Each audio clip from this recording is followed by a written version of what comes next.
Black Star Network is here.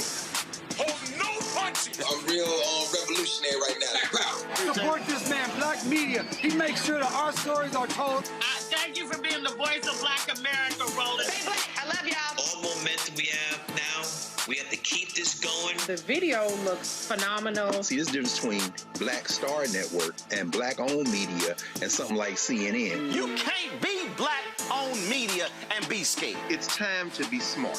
Bring your eyeballs home. You dig?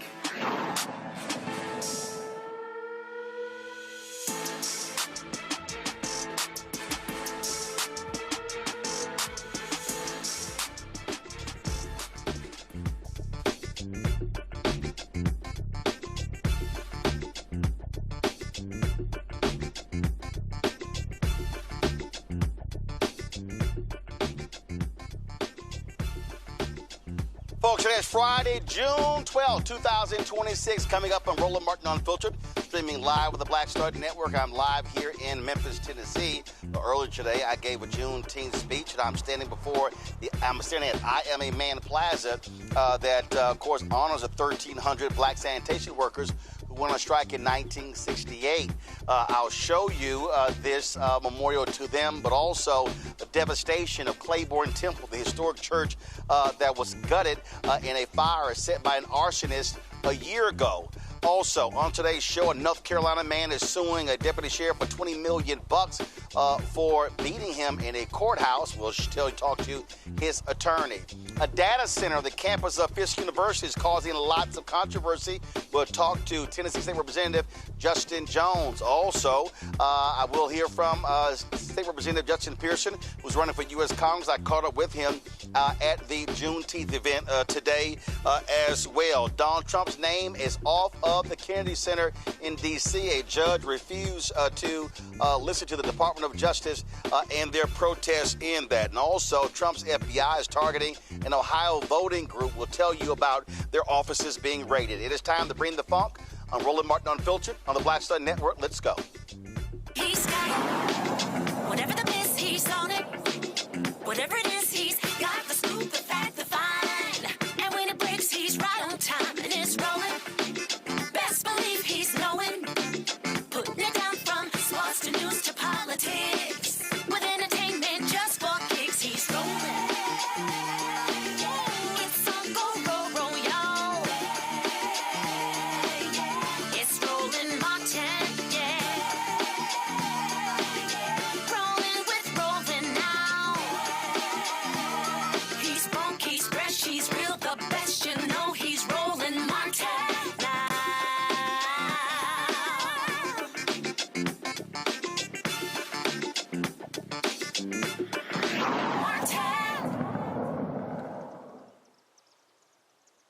Folks, I'm live here in Memphis, Tennessee at the I Am a Man Plaza in the city of Memphis, dedicated on April 5th, 2018. We were here for the 50th anniversary for the commemoration of the assassination of Dr. Martin Luther King's assassination at the Lorraine Motel. Now, I'll step aside here, and so a little bit later, I literally walked around this whole plaza to give you a sense of what it's all about.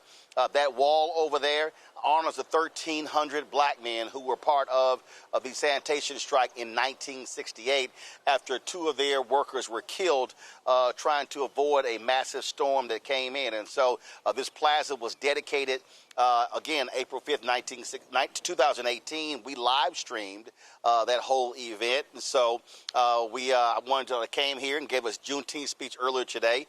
Was going to do the show from the National Civil Rights Museum, formerly Lorraine Motel. Then I said, wait a minute, let's go do it from the I Am a Man Plaza. And so looking forward to doing that. Also, after this show, we're going to also restream an interview that I did with Bill Lucy. Bill Lucy passed away last year. He was an influential labor leader, and he was the one sent from Washington, D.C. to help the sanitation workers here to get organized and mobilized. And so we'll have that for you. In addition, I'll show you the devastation of Claiborne Temple that's right here. This is where many of those meetings took place, where the marches took place. An arsonist last year burned this church down. That person has not been arrested, and it completely destroyed this church. Nothing left on the inside. You'll be able to see it for yourself, and so it's just extremely sad what took place here. But let's talk about this case out of North Carolina. We showed you this video here. Black man in a courthouse, just simply walking out. All of a sudden, he gets attacked by this officer in the court. Yeah, look at this video here. And it's just absolutely crazy. This is a black truck driver. Said he was assaulted in the Northampton courthouse. Don Long II, again, visibly walking through a doorway, wiping his eyes. First of all, he was attacked. He got pepper sprayed. The deputy, Gregory Colson, he follows him on the video. Then, of course, all of a sudden they began to swing at each other. After Colson appears to take the first swing, Long hits him back. The two exchange brief blows. But once the fight goes around a corner, Long has the upper hand, striking Colson more than once.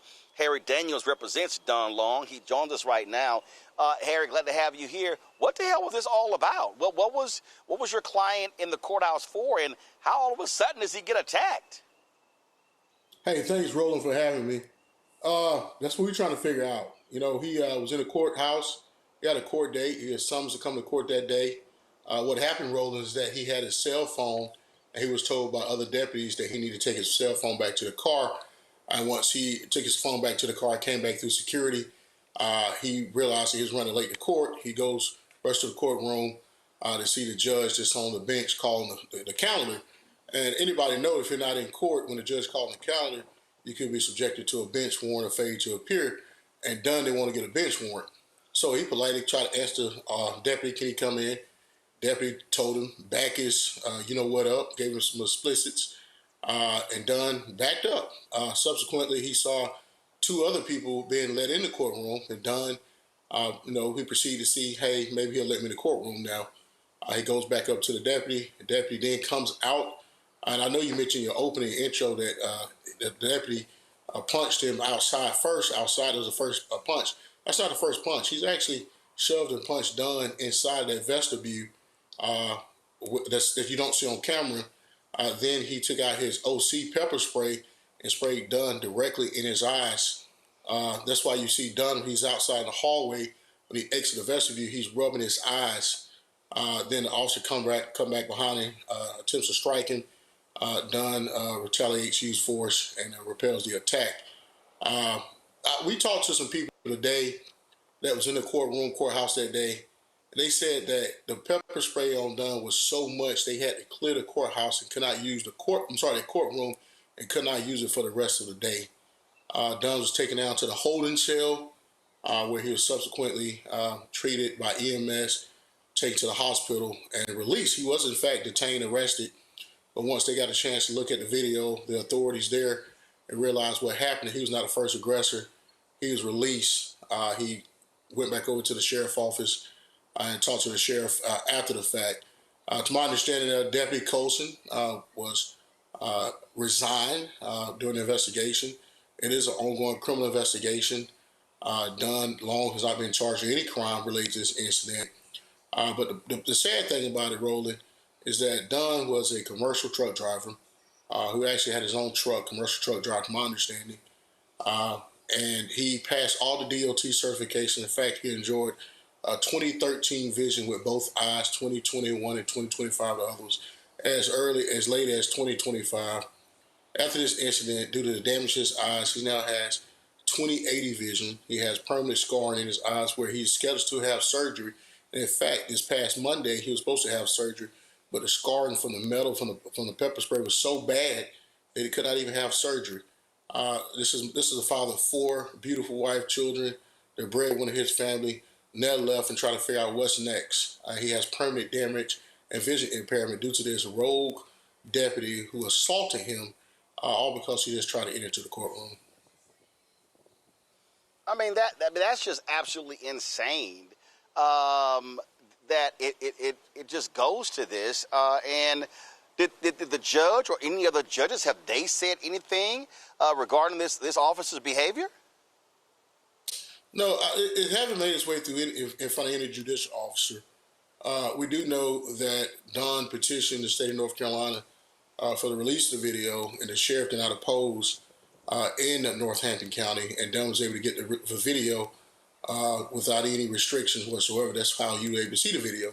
You remember how hard it was in North Carolina, not too far from Elizabeth City, where we had to fight to try to get the video of Andrew Brown and still haven't received it. So, the judge released the video. The transparency, we have seen exactly what happened. Maybe other parts of the video, but for the most part, we saw all the videos related to Dunn when Dunn was there. But like I said, this is a very, very tragic story. And no, he's not dead, thank God. But this man, a father of 4, young man in his late 30s, is now visually impaired due to what this officer did. And this officer should have been charged immediately. He should have been not able to resign. He should be terminated and should be prosecuted to the full extent of the law, because if it's you or anybody else that assaulted a person, unprovoked assault, we will be charged facing felony charges.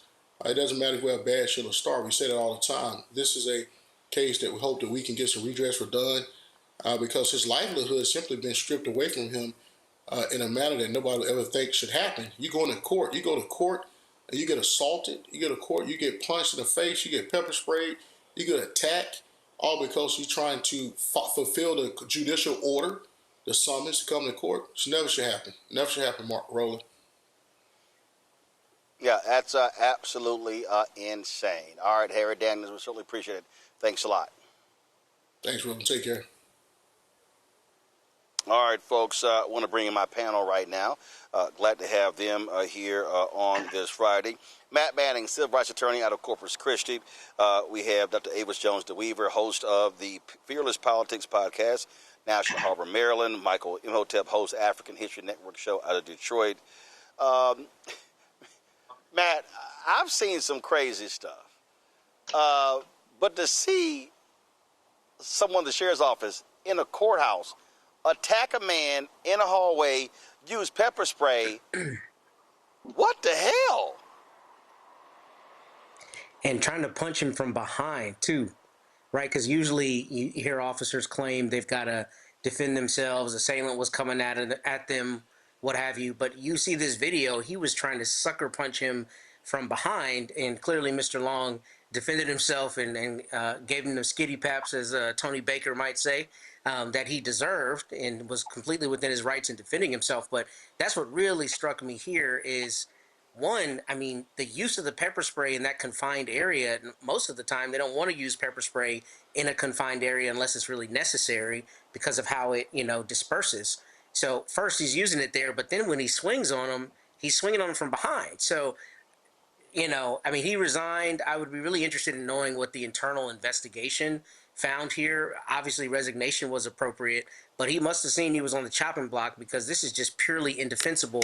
What Harry didn't mention that I think is important and I'm interested in is whether the sheriff's office is going to indemnify, which means pay for the defense and the judgment of that officer, because he's dead to rights on this one. I think the video shows it crystal clear. And I don't know that they have a really strong defense. I don't think a reasonable officer thinks they can punch somebody from behind. So hopefully there will be a swift judgment here for Mr. Long, because he's completely without any defense that I see. It is just unbelievable, Avis, when these things happen. And it just goes to show you the reality of what it means for black folks in this country, where and now this brother is, loses great eyesight, family impacted, business impacted, because of the sheer arrogance and thuggery of this white deputy sheriff. Absolutely. And it makes me wonder, it's interesting that according to his attorney, other people were being let back into that courtroom. And for some unknown, odd reason, not only was he not let back in, he was literally attacked.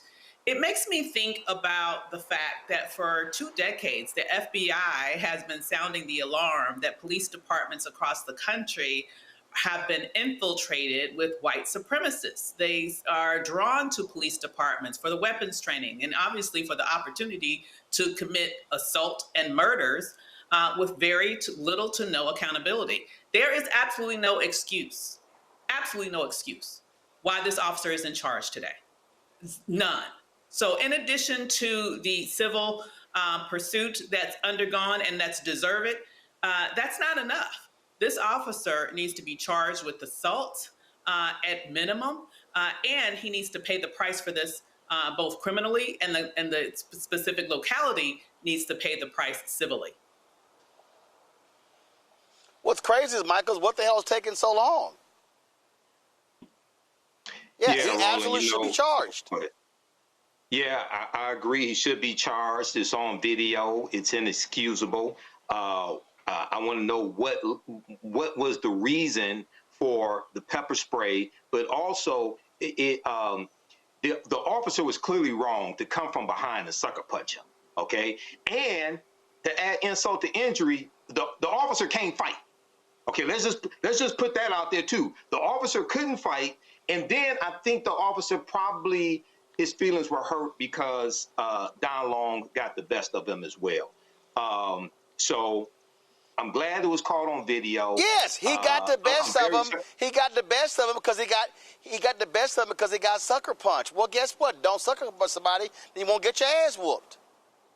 Right, exactly. And, you know, I'm glad this was caught on video. You know, it's horrible that he has permanent damage to his eyesight as well. But my thing is, okay, so also, yes, charges should be filed against the officer. But, you know, this is just a crazy case. Luckily, this was caught on video, because if it wasn't caught on video, then we know what the narrative would be. They would make Don Long out to be the worst thing in history, and he was high on drugs or something like that. You know, the narrative, like some people tried to paint of George Floyd and blame him for whatever happened to him. So luckily, this is caught on video. Absolutely crazy. All right, folks, got to go to a break. We'll be right back. Roland Martin Unfiltered on the Black Star Network, live in Memphis from the I Am a Man Plaza. Back in a moment. All right, folks, let me tell you about Chapter. Now, if you're on Medicare or about to be, the system is not set up to work for you. Too much fine print, too many plans, and too many people making money off of your confusion. And look, we're used to this. We're no strangers to systems that don't have our best interests at heart. But we don't have to accept it when it comes to Medicare. That's why I'm telling you about Chapter. Their advisors are independent and honest. In fact, they're the only Medicare advisors that compare every plan nationwide. And they're focused on one thing: what works for you. If there's a better plan out there, they'll find it. If you're already in the right one, they'll tell you that too. There are no games. Just last year, people who switched with Chapter saved an average of $1,100. It's 20 minutes and a real person. It's completely free. My parents actually have already called. My mom sent me a text. Folks, give Chapter a call at 724-264-8281, 724-264-8281, and connect with someone you can trust. Folks, these are the kind of services that we need for our audience here at Roland Martin Unfiltered and the Black Star Network. So call Chapter right now, 724-264-8281. Hey, what's up? It's Sammy Roman. Hey, it's John Murray, the executive producer of the new Sherry Shepherd Talk Show. It's me, Sherry Shepherd, and you know what you're watching, Roland Martin Unfiltered.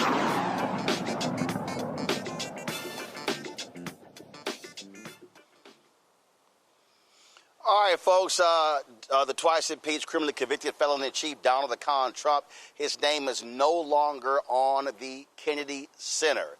A federal judge refused to allow the Department of Justice to refuse their motion. And his was crazy. If you want to know how nutcase this fool is, they actually filed this emergency motion. And I just want to read what y'all, if you want to see how stupid this man is, if you want to see how ignorant the individuals that work for him is, let me read for you what they submitted to the court. Y'all, this is no lie. I'm reading an actual emergency petition they filed. No one else other than President Trump would be in the position of both rebuilding the building and raising the money for its operation. That's a lie. As an example, President Trump has already raised from Congress $258 million for construction of the new and highly improved Trump Kennedy Center. Y'all, he doesn't raise money from Congress. Congress appropriates, but anyway. But the district court is not even allowing us to properly do that. We ask for the court's reversal on both name and construction, or at least a stay. The district court doesn't want it to close so that complex, high-level construction can be completed, which cannot be done without the building being closed. Therefore, we would also like approval to immediately start spending the money, not only from an aesthetic point of view, but also from a structural and safety standpoint. People entering the building under present conditions will be in serious danger and risk of injury or beyond. Certain areas are already roped off for this reason. The building is also in bad shape and unsightly to look at, a constant source of conversation within the Washington, D.C. area. It is unable to compete with other such venues throughout the United States, but when completed as planned, will be the envy of the world, capitalized, something that everyone, including this court, will be proud of. Contractors have already been selected for the work and will have to be immediately informed that we are not able to utilize their services. Some have already been paid, so this becomes an expensive and unnecessary proposition in and of itself. Why would you already pay them? Okay, it gets more stupid. In December 2025, the Center's board voted overwhelmingly to add President Trump's name to the center in recognition of his personal commitment to rebuild and revitalize the center, which had fallen into a sad state of dangerous disrepair, so it can once again serve as a world-class performing arts center. In this action, however, one of the board's ex officio trustees, Representative Joyce Beatty, Democrat of Ohio, a troublemaking appointment from the beginning of her tenure, ! Sued her fellow trustees of the board, alleging, among other things, that this resolution and its implementation constituted a breach of fiduciary duty under the center's organic legislation. In actuality, it represented a saving of the Kennedy Center, which, if this doesn't happen, would go into financial and structural collapse, something the board recognized in approving the name change. Despite all of this, the district court, however, ruled against the board and granted a permanent injunction requiring the center to revert to its prior name and make all necessary adjustments to its physical signage, website, and more by today, June 12, 2026. Again, millions of dollars is necessary to be raised, and this movement will come to a halt. Yesterday afternoon, the center's board voted to appeal that order and to seek a stay. This court should grant that relief. The equitable factors weigh strongly in favor of a stay. On the one hand, it will cause no harm to politically motivated Representative Beatty. Lord. Avis.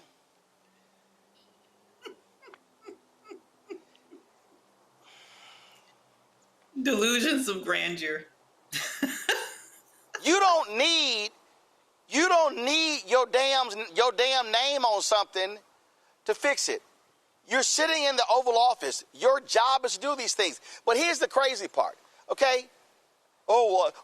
We can't do these things unless his name is on it. Congress has the only authority. The district court rule. Only Congress can change the name. You can't just change the name with some punk-ass resolution. You can't change the names unilaterally with a resolution. Congress has the power of the purse strings. Quite frankly, I don't believe a damn thing you just read. I do not believe his pretext for doing anything to the Kennedy Center. I believe this is just another vanity project that he wants to put his name all over just about any and everything in Washington, D.C.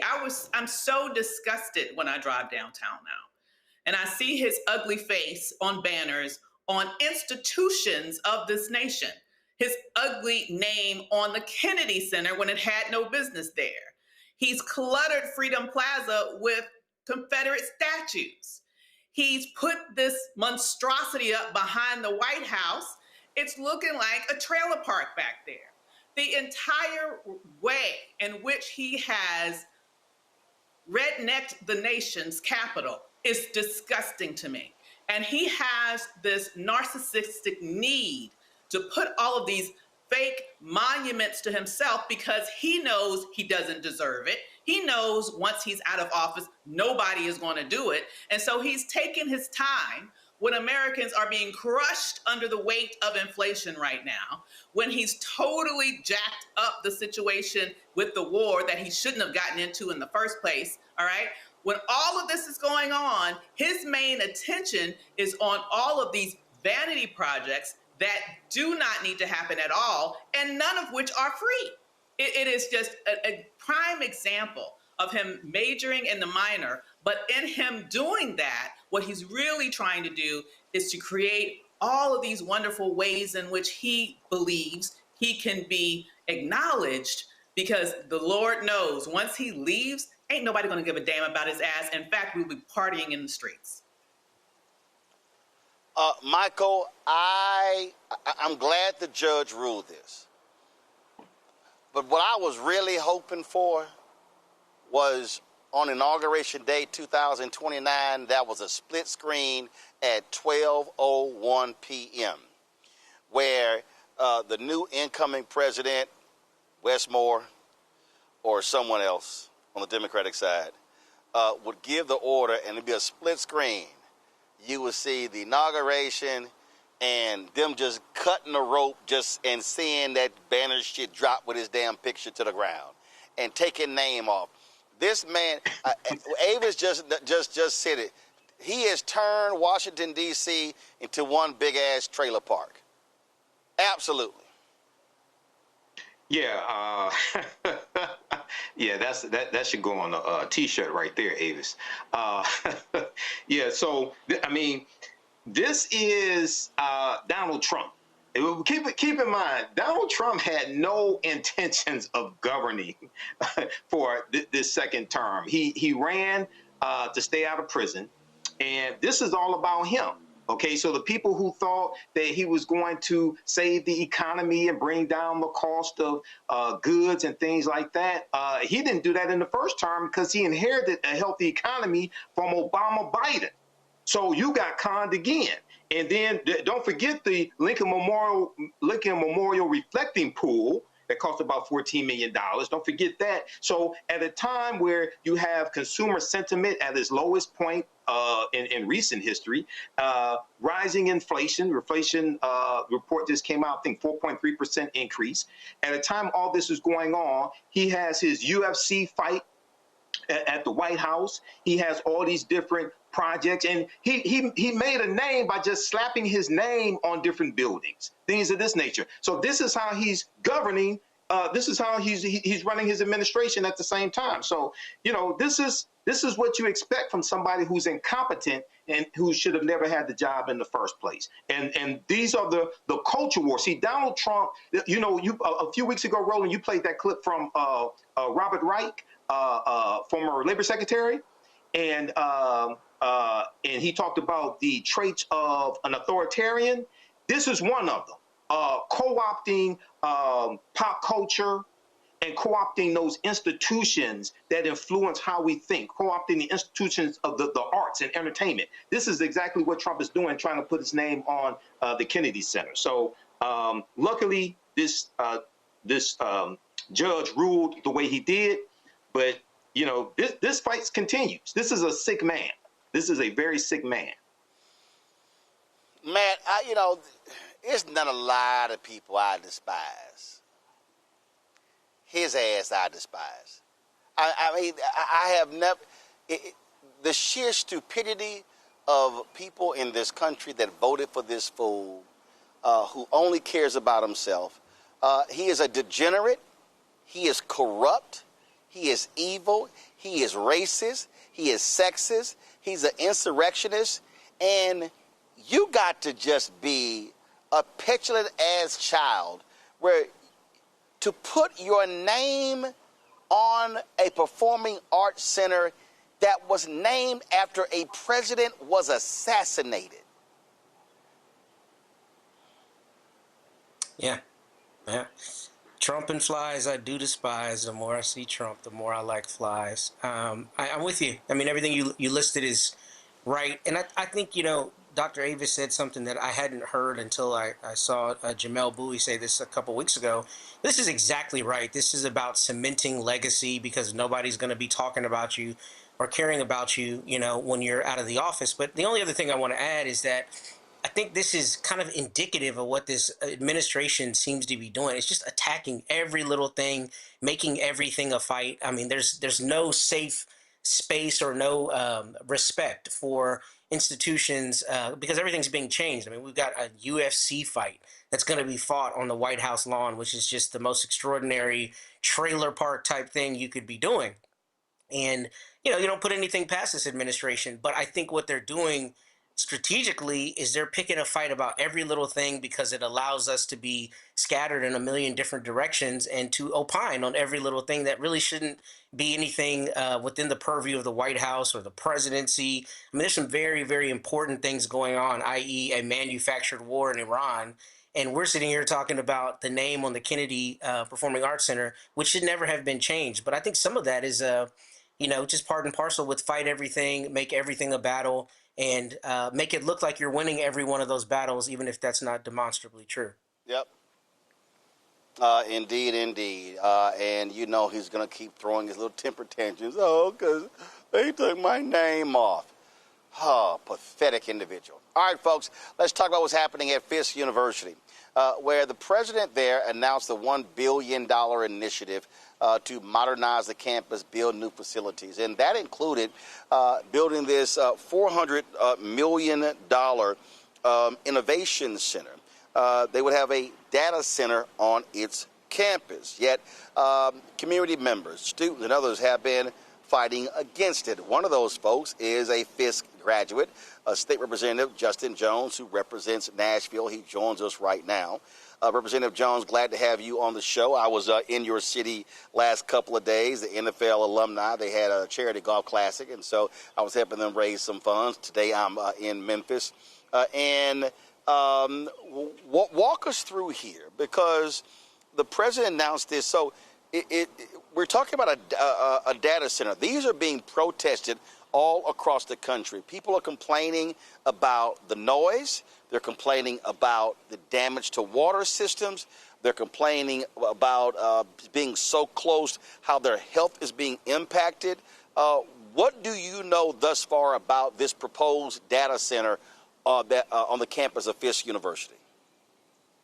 Definitely, and thank you for amplifying this issue, Brother Roland. Right now, you're standing, not too far away from the largest data center in Tennessee, being in Memphis, which is owned by Elon Musk. And we know that that has brought nothing but pollution and devastation. And now the Fisk administration is proposing to build a 30-megawatt, 70,000 square foot data center in the heart of North Nashville, the heart of the Black community, just across the street from our public housing, right next to the dormitory where our students live, right next to MLK High School. This is a community that has already been victimized by redlining, and now it's going to be victimized again with this proposal by digital redlining. Another source of pollution. North Nashville has some of the highest rates of asthma, respiratory illness, because they forced the interstate through the Black community in the 1960s to break up the Black community, and now they're trying that same tactic with these AI data centers under the guise of innovation. But we know that this is not about innovation, it's about extraction and exploitation of a school and a community that's already being, subjugated to being treated as second class and being underfunded and not invested in.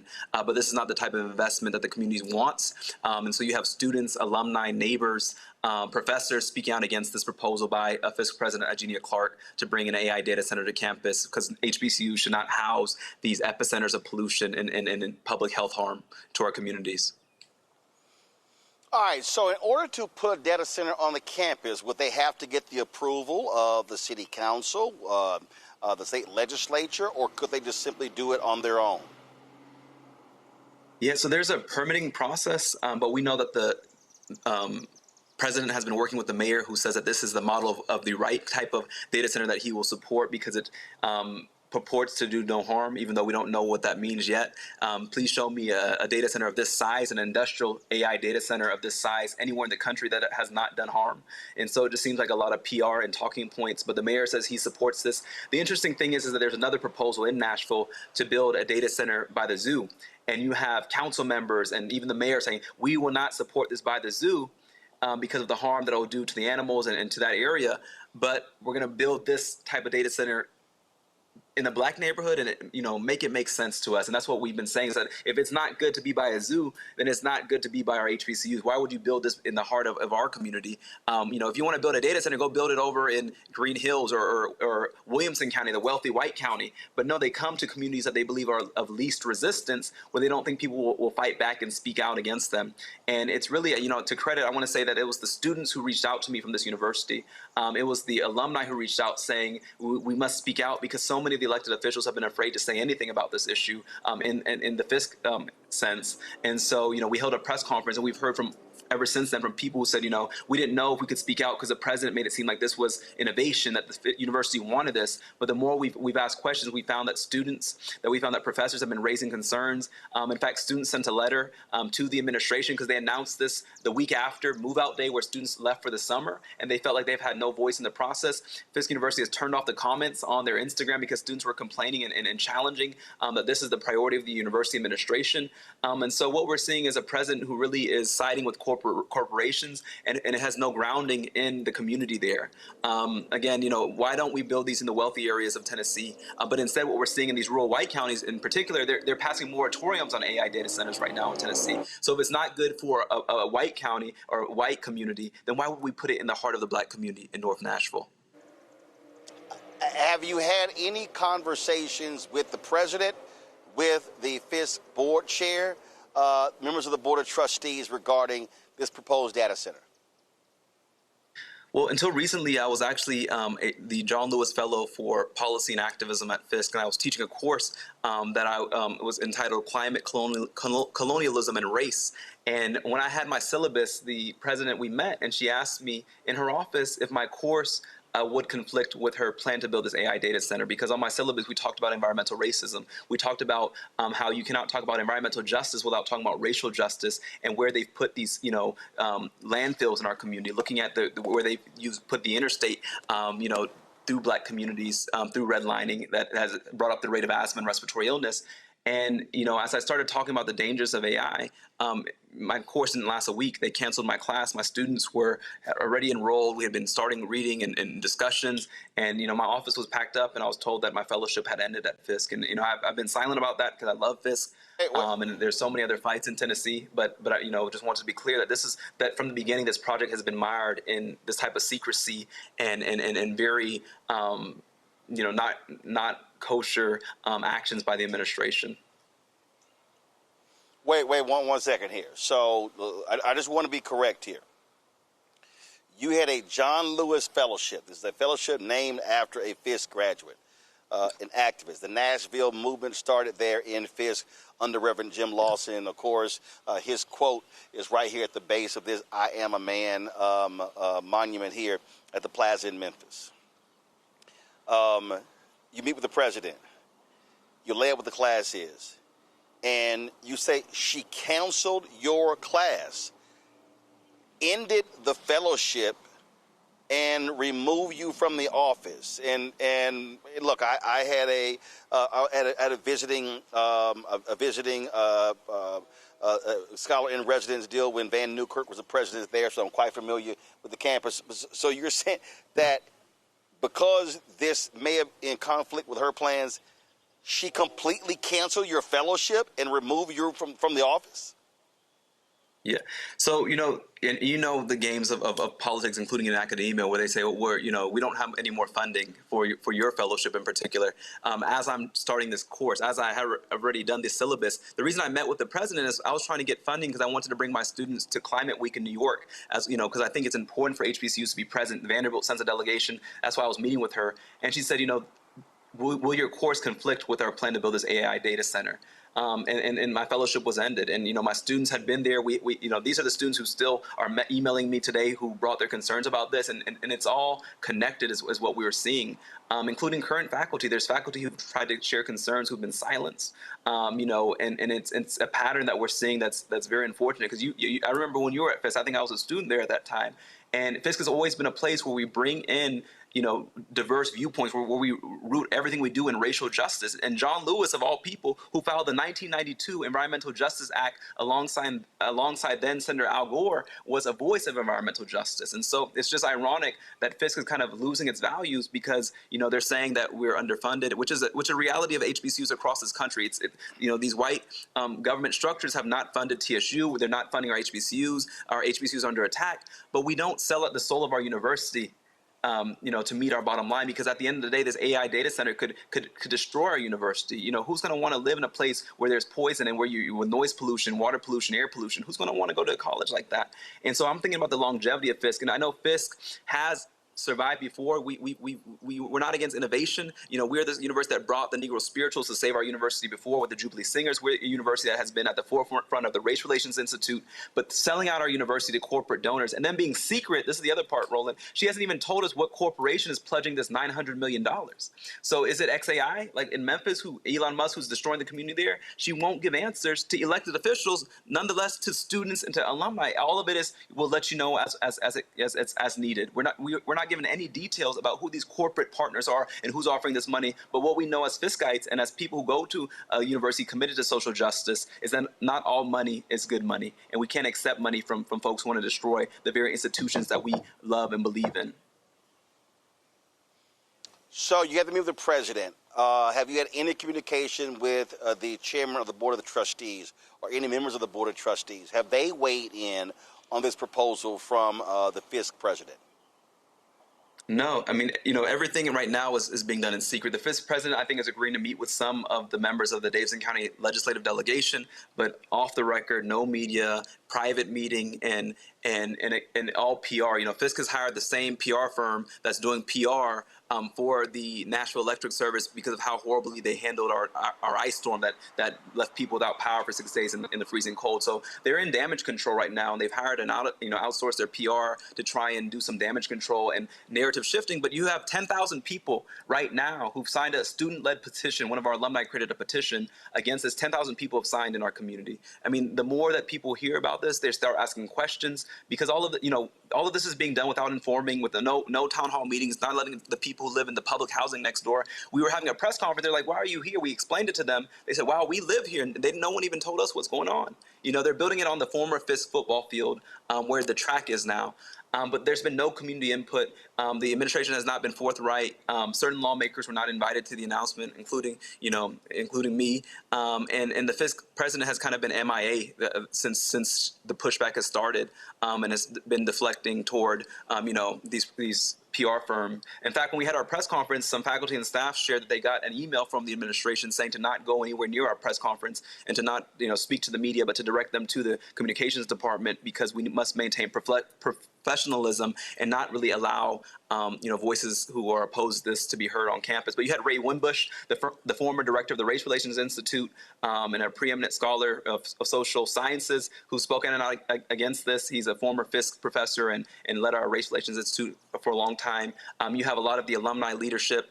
We were joined by the Nashville NAACP president, who's also a Fiskite. We were joined by Masters of Public Health alumni who went on to get their Masters of Public Health, and when they left Fisk, telling us about the public health implications. Fiskites are speaking out and challenging this. You have the Register of Deeds, their former council member.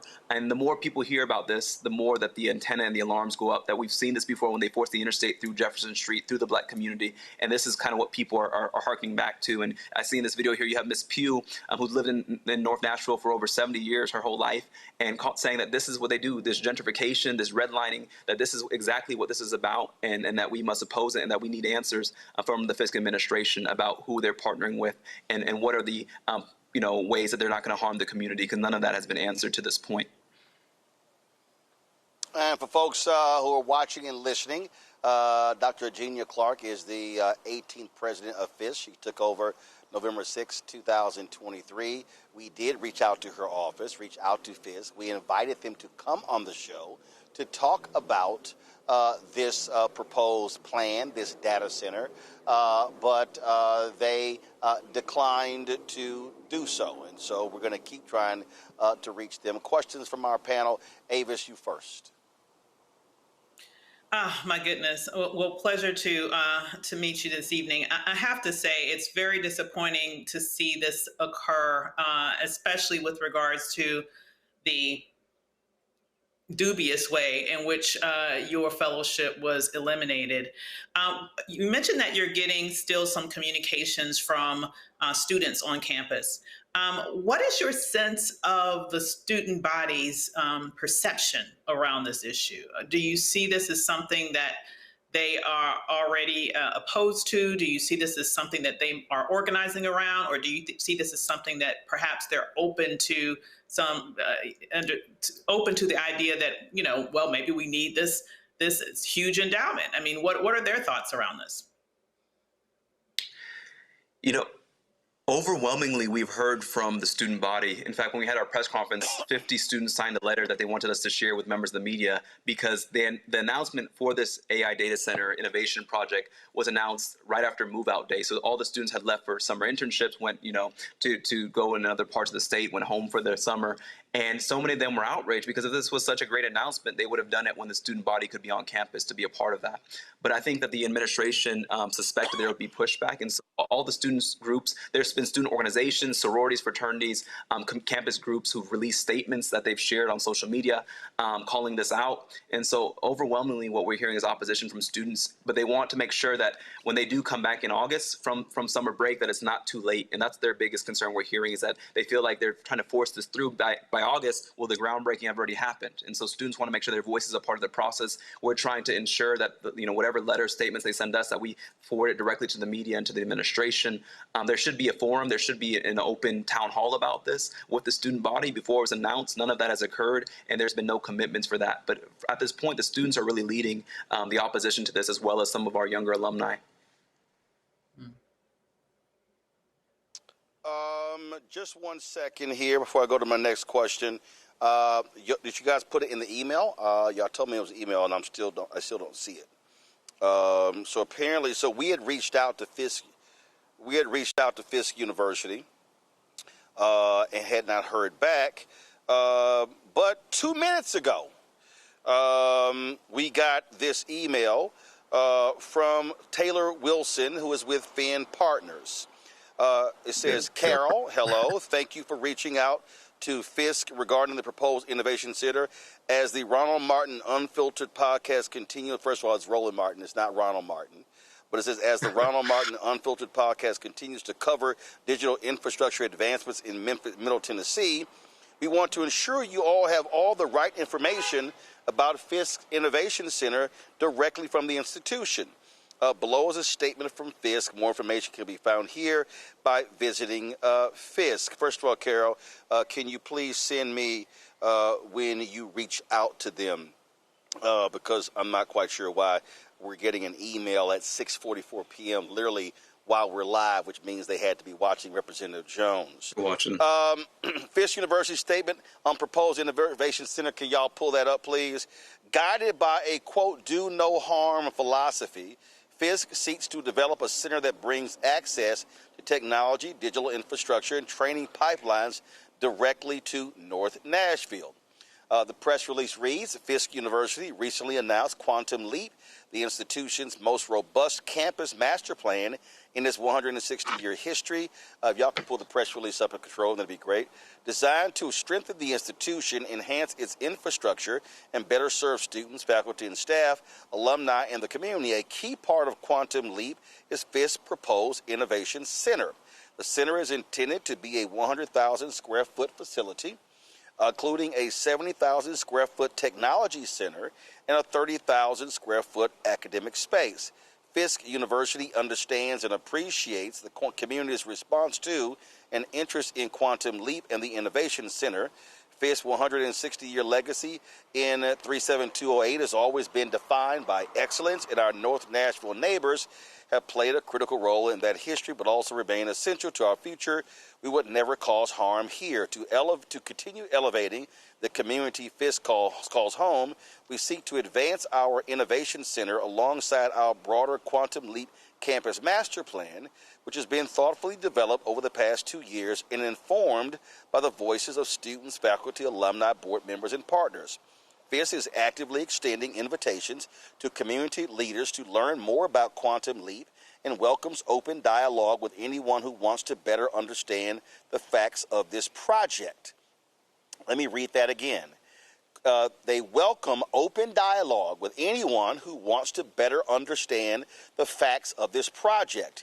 Intentionally designed with sustainability, mission, and community at its core, this center aims to leverage digital advancements, expand technology access, and enhance local workforce and educational opportunities. As technology advancements continue to outpace access, institutions like Fisk must embrace this new era of technology to ensure our community doesn't get left behind.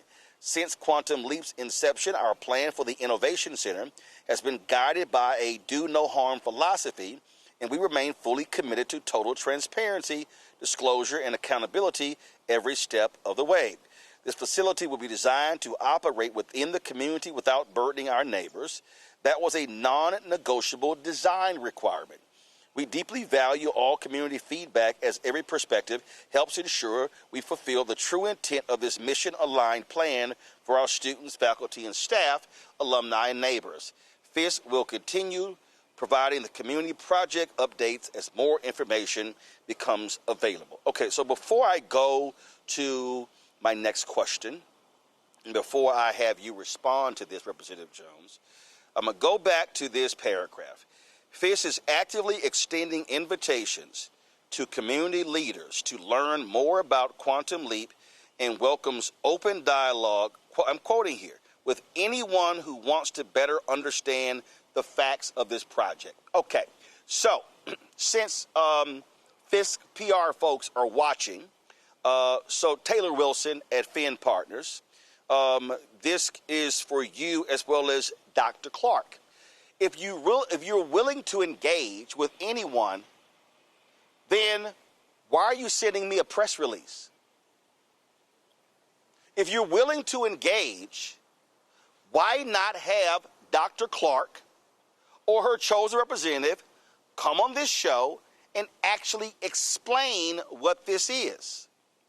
Again, I'm just reading your own press release where you say you welcome open dialogue with anyone who wants to better understand the facts of this project.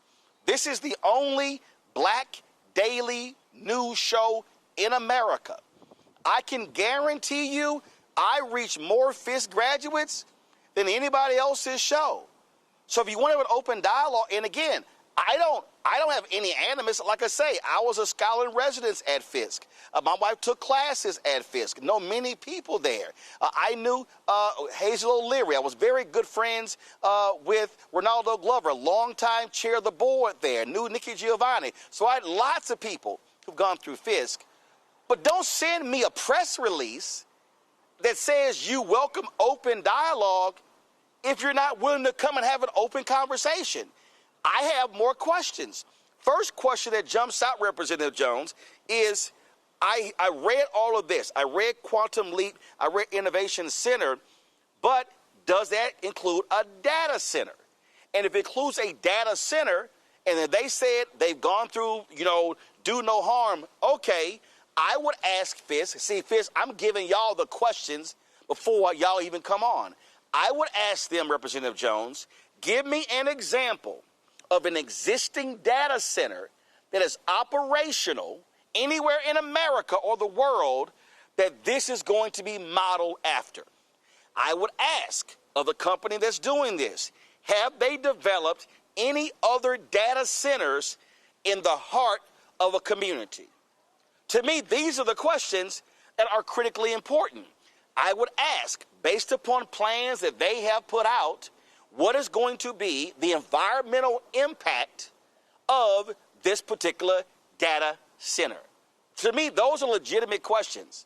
So, and not only that, if Fisk said they seek this to conversation with anyone, I say again, have they sat down with you as a state representative for Nashville, and have they walked you through all of these issues that we're talking about? Not at all. I mean, again, what you read was this type of PR talk that has no answers. It's do no harm. Please explain how you will do no harm in a community that has been victimized by health disparities and public health issues with rising asthma and rising respiratory illness. How will this exacerbate those issues? Do no harm. What corporations are you partnering with? Are you going to be partnering with XAI or these existing firms who we have known have been harmful wherever they've went? They've treated communities like sacrifice zones and left us with the pollution and the extraction and got the profit. Do no harm. Transparency, having a basic meeting, the basic decency to meet with folks prior to making a big announcement, and not just inviting the white mayor of Nashville, but talking to the black folks who live in 37208 in North Nashville. None of these things have been done. And, you know, to the Fisk PR firm who's watching this, you will save a lot of money. Finn Partners is an expensive PR firm. I know that to be true. The Fisk University would spend a lot of money that could be used for scholarships, maybe instead of using on a PR firm, if you just simply came and held a meeting with students in the Fisk way. When I was at Fisk, we would bring up two sides. We would have a Fisk forum, one side opposed, one side against, and talking about, is this in the interest and the values of our university? But because this president did not go to HBCU, because she lives in the whitest county, Williamson County, the wealthiest county, and is not in North Nashville, does not understand our Fisk culture, none of these things are being done. The basic thing I've heard from alumni is that they just want to know these basic answers. Who are we partnering with? You said it's a $900 million investment. Who is that coming from? Where is it coming from? Why won't you name these corporate partners? All of these things are happening, and when you have these type of pattern of behavior, it raises alarm flags and you know, things that make people concerned that this is not in the best interest of our community. Because this is the same process that Elon Musk is following to force his Tesla tunnel through Nashville, that he used to force his AI data center in Memphis. These are the same tactics of folks who've been harmful to our community. Secrecy, lack of transparency, lack of accountability, non-answers. These are the same things we're seeing from folks who've already proven themselves to be harmful when they build these AI data centers and these pollution epicenters in our community. And so to Eugenia Clark, you know, we've reached out. You know, the Fisk president emails awclark@fisk.edu. Please respond to folks who have concerns. Please meet with us, and not off the record or in secret meetings with just behind the room with gatekeepers, but let's meet in the community. Let's meet, you know, publicly to share these answers, because not only my office wants the answers, but the folks who live in North Nashville came saying that they want the answers to these things as well, because they want Fisk to be a good neighbor and to be a partner of the community and not to be a polluter of the community. And what you just laid out right there, I'm just going to go ahead and say this as well. What you just laid out, and again, I'm going to go to Michael. I'm going to go to Matt with questions. But I just got to say this here. First of all, let me be real clear. My producer, Carol Gant, sent an email to the president of Fisk. Give me 1 second, because I want to get this right, because I believe in giving precise information. On June 11th at 3:10 p.m., an email was sent. Okay. They sent us a statement today at 6:44 p.m. while we're live. Okay, let's just deal with that. 2, in this particular statement, it says Fisk is actively extending invitations to community leaders to learn more about Quantum Leap and welcomes open dialogue with anyone who wants to better understand the facts of this project. Later in the same press release, it says, since Quantum Leap's inception, our plan for the Innovation Center has been guided by a, quote, do no harm philosophy, and we remain fully committed to total transparency, disclosure, and accountability every step of the way. So, if that's the case, if you're extending, and again, I'm helping y'all out, Fisk, because these are the questions I would ask. Okay, so if you're extending invitations to community leaders, who are those community leaders? Who are they? The mayor attended the announcement. Are they city council members, state rep, state senate, nonprofit groups? What will be the impact of your data center on Meharry, which is right next door? Has Meharry been involved in this? That's a medical school. So let's talk about all of that. Again, if you say open and transparent, You say open dialogue, what Representative Jones just said, that means public. That's what open means. It doesn't mean closed. So you have that as well. As an aside, I literally have to ask this question, and I literally mean no disrespect. Fisk, you're at HBCU. You couldn't find a black PR firm to handle your business? You hired a white firm? Pull it up. This is the leadership team of Finn Partners. Celia Jones is the chief marketing officer. Helen Shelton is a chief diversity officer. My goodness, how can we talk about African Americans and economics if our own HBCUs won't hire black PR firms for business, for deals like this here? Okay, since your press release said you'll be open and honest regarding this project, here's my next question. What is the monthly retainer of Finn Partners? See, that's all I'm saying. If you say open, transparent, full disclosure, these are critically important things. And this is a perfect example of how many of our businesses cannot prosper and be able to grow because they're unable to get contracts. And when I look at it, Finn Partners has offices in Abu Dhabi, Atlanta, Bangalore, Bangkok, Beijing, Boston, Chicago, Delhi, Denver, Detroit, Dublin, Frankfurt, Fort Lauderdale, Hong Kong, Honolulu, Jerusalem, Kuala Lumpur, London, Los Angeles, Madison, Wisconsin, Manila, Mumbai, Munich, Nashville, New York, Orange County, Paris, Portland, San Diego, San Francisco, Seattle, Shanghai, Singapore, Washington, D.C., Yangon. I guarantee you their monthly retainer is not $2,000 or $3,000. I can bet you that. All right, Michael, your question. All right, Representative Jones, thanks for coming on today. So in looking at a piece on this and hearing you talk about the harms that the data center does, has there been any response from Dr. Clark or her team in response to the pollution that it causes, generating noise, creating a lot of heat, but also the demands on water for the community that it would go in, and the fact that the Nashville Zoo, as you said, is fighting a data center being put near them because they say it will create harm for animals. What has been the response, or any response, to them? Have they even acknowledged these types of harms that it could cause this African-American community? Not at all, and that's precisely, what some of our alumni who are masters of public health, experts in public health, brought up. And we got the same statement after our press conference that Roland just read. They're using copy and paste, so they're getting double, I guess, their money's worth to read the same exact statement: do no harm, but not answering what does that actually look like. It's just abstract statements of we're not going to do any harm. But what is it going to do to the wastewater pollution, to the amount of water to cool hundreds of thousands of servers? This is going to be a 70,000 square foot facility. They said 30 megawatts to power hundreds of thousands of homes. This is not going to be some small little data center. This is going to be an industrial sized data center in the heart of a neighborhood, a black neighborhood, a historical black neighborhood that has already been victimized by so much. And so none of these things have been responded to. These are concerns that have been levied from the beginning by alumni who are like, hold on, wait. These are what we're seeing in other parts of the country. This is what we're seeing in other parts of the state. The zoo said we don't want this by the animals because of the harm it's going to do to them. But we're going to bring it here to a black neighborhood. And so that's been the biggest pushback, and we have had no answers. I really wish, and I'm saying this because I love Fisk. I'm speaking out because I love Fisk. I wish the president, Eugenia Clark, would just answer these questions because we want to be an ally. We want to be able to celebrate our HBCU. I love Fisk. I taught there. I was an alumni member, a lifetime member of the Alumni Association.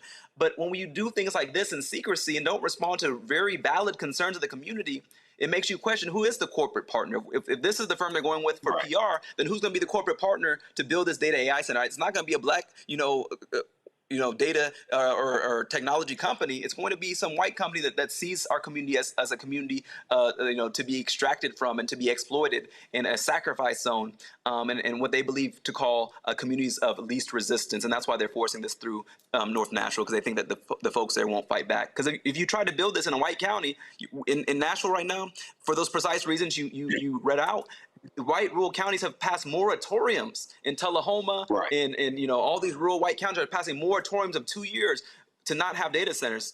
I wonder why that is, and yet we're saying that we want it at a HBCU. Right. All right. Thanks, Matt. Yeah, so it's always inevitable that when Michael goes before me, he asks most of the question I'm going to ask. But Representative Jones, my question for you is, what do you think the political element is to this with regard to the council? I know the council is considering that 90-day moratorium, and I ask that because it looks like there would be some political pressure on them to not have this data center in the middle of Nashville. For context, I'm from Austin, which is kind of similar to Nashville in a lot of regards, and that big Tesla plant is out kind of outside of the center of town. I can't imagine the city council would allow it to be built, obviously, in the city. So is there any kind of political element to it that might stop the progress of this? And what is your insight in that regard? Yeah, two things that are concerning that we heard, and actually this was brought by some alumni who are attorneys. They said that how this ordinance is being drafted now, Fisk, because it's starting its permitting process and starting the process, right now, may be grandfathered in. And so even if we extend some type of pause or some type of new restrictions, Fisk will have already started their project, and so they'll be grandfathered in and won't be, held accountable to those new standards. The second thing that we're concerned about is even if the council passes something that can be, brilliant and can really rein in these AI data centers, the pattern, and you see this in Texas, I'm sure, is that anytime the city council passes something like that, the state preempts and it intervenes and strikes down that ordinance at the city level. We saw this with Elon Musk building his Tesla tunnel in my district. The city council tried to respond. The state created a whole new board at the state level to say that any underground permits for underground tunnels have to go through the state. They don't even have to go through the regular city, county permitting process. And so what our concern is that these Republican-controlled legislatures are going to just preempt the city council, whatever ordinance is passed, and say, because they are aligned with Elon Musk. The state government is who supported XAI, who supported this Tesla tunnel that Elon Musk is building. They want these tech oligarchs to come to our city and go to our communities, and so that's what our concerns are politically. And again, the mayor has been silent about the data center at Fisk, and so we know that he is, he's going to be a partner of this going forward, and so we're going to have to face that pressure as well with the mayor, who claims to be, a liberal progressive, is okay with building this in a historic black neighborhood, but said he has concerns about the one at the zoo. I mean, people have been outraged. We've heard a lot of comments calling out the hypocrisy of that statement, but it seems like the economic and financial forces of our community are backing this project, both in City Hall, at the mayor's office, and economically within our spheres of business, of particularly white corporations here in our community. So let me be clear. Avis, you did ask a question, correct? Yes, I did. Yes. Okay, I just want to make sure. All right, so let me be real clear here. Okay, I don't know anything about this Quantum Leap project. I don't. Only from what I've read. I don't support it. I don't oppose it. I don't know anything about it. These are simply questions that need to be asked. It should be asked. Representative Jones has stated his position. Students, you have this petition. I see the comments on social media. I just simply believe that if you're Fisk University and you say you want to be transparent, you want open dialogue, and you're extending invitations, I would think you would be willing to come and sit down on the only daily show that centers African Americans to talk about it. And to Finn Partners, let me be real clear, because y'all a white PR firm, y'all don't know anything about probably black-owned media. Let me be clear, there are 103 HBCUs. I've been to 58 or 59 of them. I have 5 honorary degrees from HBCUs. I've given more than 20 commencement speeches at HBCUs. So we're not new to what happens on HBCUs. These are legitimate questions, and I just simply have a series of questions that I think are important to ask. Right now in Virginia, you've got the Speaker of the House, Don Scott, who is supportive of economic incentives to data centers. And you've got, who's a brother, you've got a sister, Senator Louise Lucas in the Senate, who wants them to pay their fair share of taxes. They're opposite sides of the whole deal. So this is not a question of, oh my God, you're dead set against it. But you cannot expect people to say, trust us, do no harm, if you're unwilling to have an open and honest dialogue. So I'll say this, Dr. Clark, I'll say this, and also just do understand, I've already sent 2 text messages to 2 of your board members, and I'm about to send a 3rd one because I know all 3 of them. And I'm saying I would love for them to come on. And so if you walk people through this to explain, it's not enough to say, trust us, do no harm. And so I'll say your PR firm, Fisk, is not doing you any favors by not actually communicating. So I don't know how much you're paying them, but I'm telling you right now, the advice Finn Partners has given y'all is whack. Okay? We don't send an invitation to you yesterday because we were going to do the show, do the story yesterday. Representative Jones couldn't do it. What you don't do, this is PR 101. You don't send a press release when I'm live having the conversation. What that tells me is you played around. So if you say you're going to be open and transparent, you're going to be honest, and you're going to be forthright, and you're extending invitations, and you want this open dialogue, well, then actually do it. I don't see exactly what the issue is. Representative Jones, keep us abreast of what happens. We'd love to hear if Fisk sends you one of those invitations and sits down with you to explain all of this. And yes, I'll say this, Fisk, I am more than willing to bring my show to the campus and moderate or simply broadcast a town hall where y'all talk with the students and the community about this proposed data center and all its implications. Let me know if y'all down with it. Representative Jones, I appreciate it. Thanks a lot. Thank you. Folks, going to go to a break. We'll be back. Roland Martin Unfiltered on the Black Star Network. I'm here at the I Am a Man Plaza in Memphis. When in the second hour, I'm going to show you this particular plaza. I'll do the walking tour and then show you the remains of what was the historic Claiborne Temple, which was set on fire by an arsonist last year. Don't forget, support the work that we do. Your support allows for us to be able to travel around the country, do the things that we do, cover important stories, bring you the stories other folks are not talking about. If you want to do so, contribute to us via Cash App. Use a Stripe QR code. You see it right here on the screen. If you're listening, go to blackstarnetwork.com. You can use this QR code for credit cards as well. Checks and money order. Make it payable to Roland Martin Unfiltered. P.O. Box 57196, Washington, D.C. 2003-7-0196. PayPal is R Martin Unfiltered. Venmo, RM Unfiltered. Zelle, Roland at RolandSMartin.com. Roland at RolandMartinUnfiltered.com. We'll be right back. All right, folks, let me tell you about Chapter. Now, if you're in Medicare or about to be, the system is not set up to work for you. Too much fine print, too many plans, and too many people making money off of your confusion. And look, we're used to this. We're no strangers to systems that don't have our best interests at heart.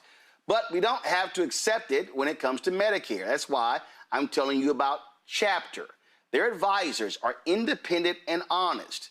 In fact, they're the only Medicare advisors that compare every plan nationwide. And they're focused on one thing: what works for you.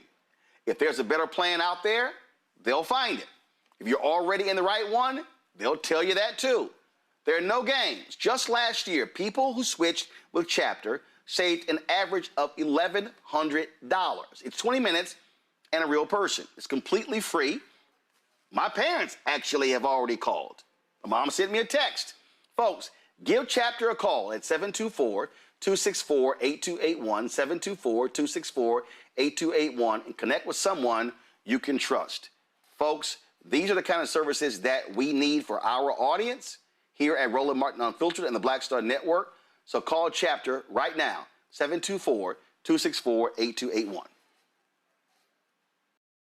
Hey, what's up? This is Marlon Wayans. No, it's not Keenan. No, or as some of y'all say, Clignon. No, it's not Damien. It's really, it's not Damien because I do not have a bald head. It's one of the Wayans. It's not Winans because they have been coming up to go, hey, how you doing? I love the Winans. There's no BB and no CC in this family. There's Kiki and Damon. So I am one of them Wayans brothers, or as you may want to call fraternity population. There's the Chinese, and then there's the Wayans. There's so many of us. 7 Wayanses was born during this drop.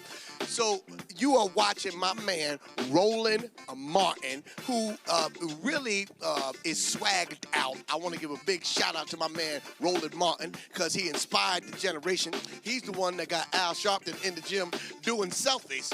He got and Reverend Al was like, oh, I see Roland trying to look like he got a little two-pack. I'm going to get him one better. He's the one that got Al doing the one-handed almost push-up on the desk. So Roland Martin is the inspiration behind that. So be sure to tune in and watch. Roland Martin, Unfiltered.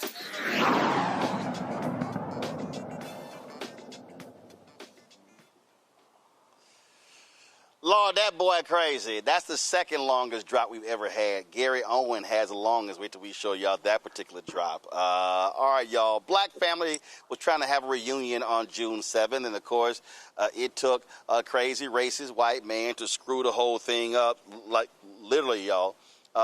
Check this out. Roll a video. This actually happened.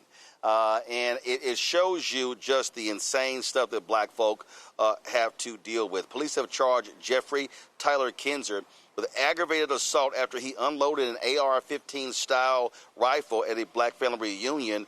Kashana Wilson posted this on TikTok.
Now, witnesses told police that Kinzer drove by had involved in a verbal confrontation with people attending the event. He later returned on foot carrying his AR-style weapon and wearing body armor. Several people returned fire, hitting Kinzer, who was treated at a local hospital. He was arrested, but released the next day on a $5,000 bond. Matt, $5,000 bond? Oh, man, I did not expect you to say that. Yeah, and this is, I don't know how any judge could issue a $5,000 bond on this. I was just thinking about it. I don't know Georgia law, but, you know, in my career, I have seen a lot of murder cases and, you know, capital murder, all that kind of stuff. I've never really seen an attempted murder case. I think this is most certainly an attempted murder case. And this is the kind of thing where the bond should be sky high because you don't even have him shooting at people, my understanding, with it being contemporaneous with whatever issue he had. He left, came back, and was in body armor, right? So usually body armor is an extra felony, another felony, especially if you're already a felon. But it shows premeditation. It shows the intent to go and do what he did. And I don't know how on earth a judge arrived at $5,000 on a bond on this. This is the kind of thing they should have held him with no bond or made his bond north of $1 million because this guy is shooting where he knows there's a very heavily populated area. There's clearly bedlam, people running away from the shots. And, you know, even if he gets out on bond or he is out on bond, I don't know what kind of defense he's going to mount when the trial comes because going to get body armor and coming back with an AR-15 is per se intention under any state's, intentional part of their murder or attempted murder statute. And I don't know how you defend this. This is very obviously that. And I think he's going to go to prison for a good long time. This is really abhorrent. And I don't know how this judge arrived at that bond. I'm trying to understand, Avis, how you come back with an AR-15 style weapon, body armor, and you get charged with aggravated assault and not attempted murder. Like what? Like what the hell? This is America. That's how. I mean, really, there's no other explanation for it. Imagine if the roles were reversed. Imagine if it was a group of white people, a large gathering of a white family that included men, women, and children. And the very same scenario happens, that a black man leaves, goes home, puts on body armor, comes back with an automatic weapon, and then just shoots for an extended period of time in the area where all of these people are. It would never happen that person would be out. But I mean, $5,000 is nothing. You only need to have 10%. That he would be out with $500. Okay, so it's absolutely nothing, and that shows you how little the Black lives are valued in this nation. Really quickly, I know this. Recently, with everything that happened with Carmela Anthony, I looked at a study that looked at, what happens with regards to self-defense cases across the racial dynamic. And I found one at the Urban Institute that said that a white person who is charged with that is claiming self-defense after killing a Black person is 10 times more likely to be able to get off with justifiable homicide. They're 10 times more likely to be let free as a result of that than a Black person who kills a white person in self-defense. We know that the statistics are hugely different in this country in terms of how how justice writ large deals with Black people. And that's the only way that I can explain how this person can go and do this, putting our families in danger, men, women, and children, and then be home potentially the very next day because the bond is so low. And I don't even feel very confident that he's going to spend a long time in prison. I really don't. Michael?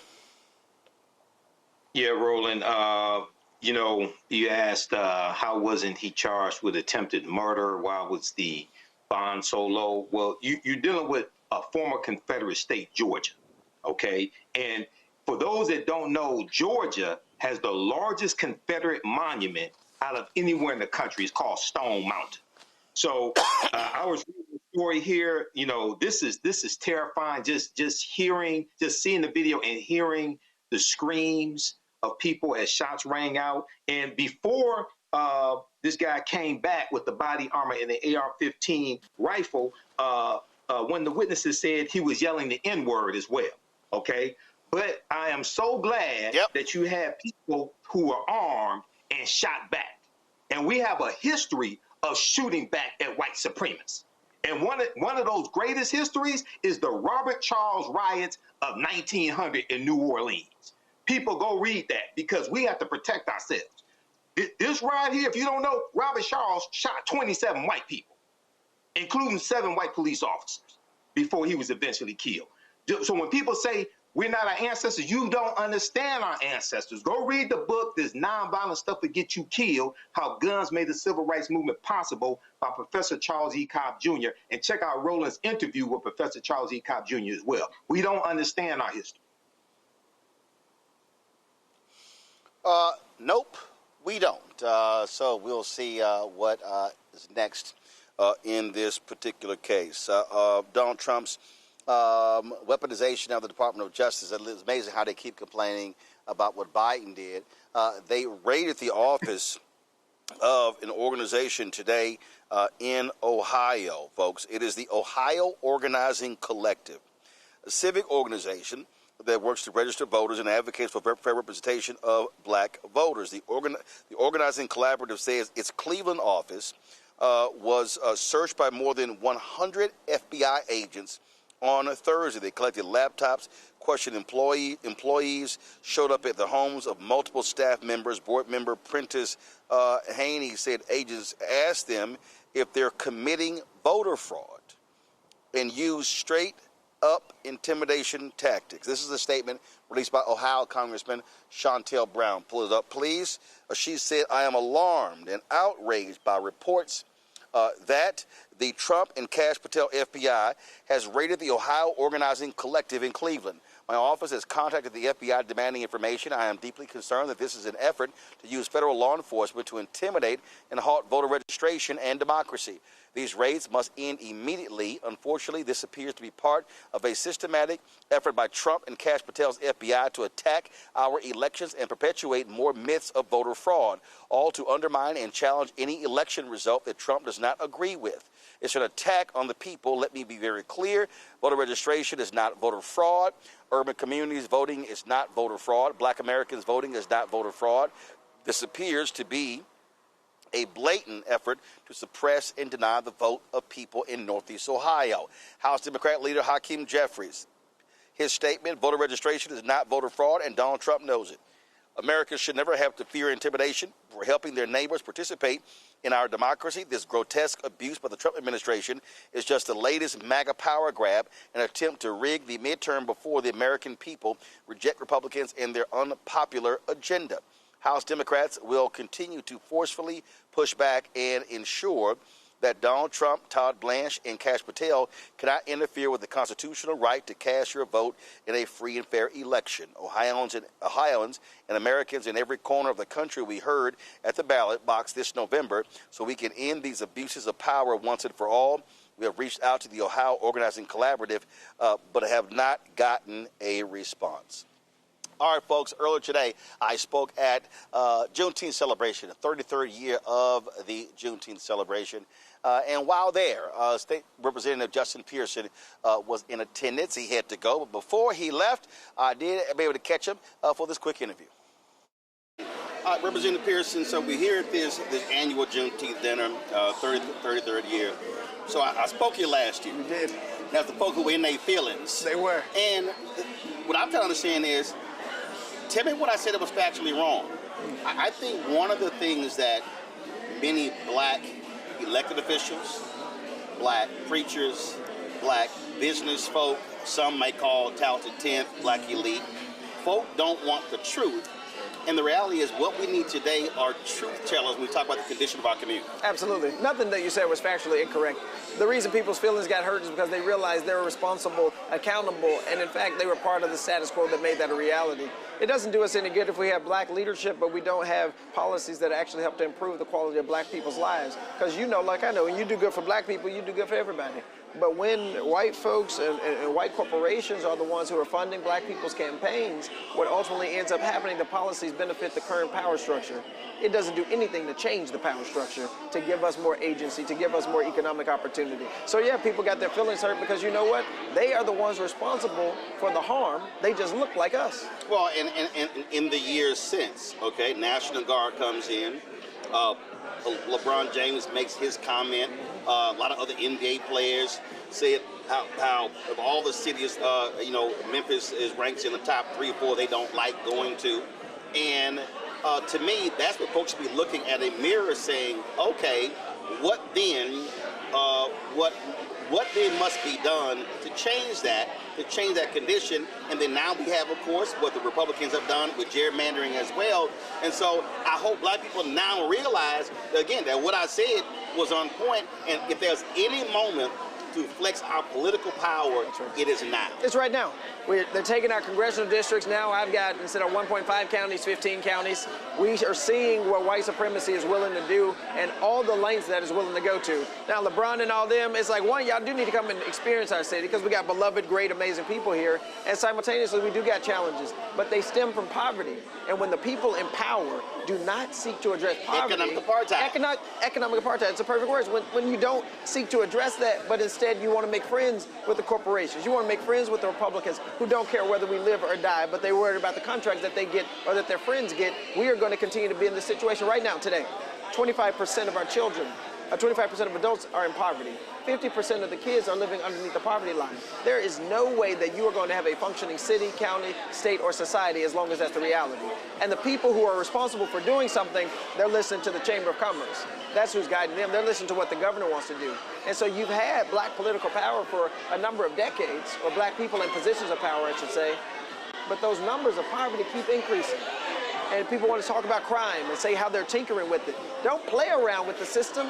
Do everything you can to change it. That's why you increase the minimum wage, expands access to health care, give folks universal health care. But those policies, they don't sound sexy, right? Those, you're not cutting the ribbon at those. And so they shy away from doing that really hard work and demanding that kind of investment. And so they capitulate when the National Guard comes, spends $200 million on hotels, but we can't get $200 million in the poor communities.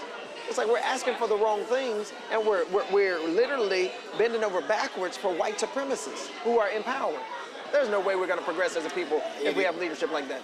Have you seen, since what Republicans in the legislature did, are you seeing people in Memphis wake up and say, oh, wait a minute, hold up, this is an absolute attack on black people. This is an anti-black attack? I think it is because it is so apparent, even people who don't want to see it. And we had a few thousand folks gathered last Sunday actually for a Souls to the Polls kickoff. And a lot of our pastors, a lot of preachers, a lot of elected officials were there, but that's a start, that's not an end. And part of what you articulate is, where's the accountability? Once we get in the job, who's holding us accountable? Because we've had a congressperson for the last 20 years. They say, oh, here's a couple of dollars and we be happy. That's not enough. How are you changing the systems that are setting us up in this way in the first place? And when we're mayor, when we're city councilors, when we're county commissioners, how are you going to change the systems that got us in this predicament? That's what we need to see. Last question.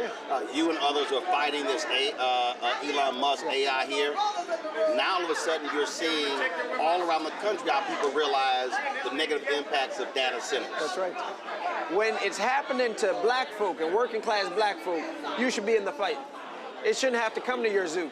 It shouldn't have to come to your neighborhood before you start caring. But we've been building working class solidarity in Memphis, Mississippi, other parts around the country. And you know, my brother said this the other day.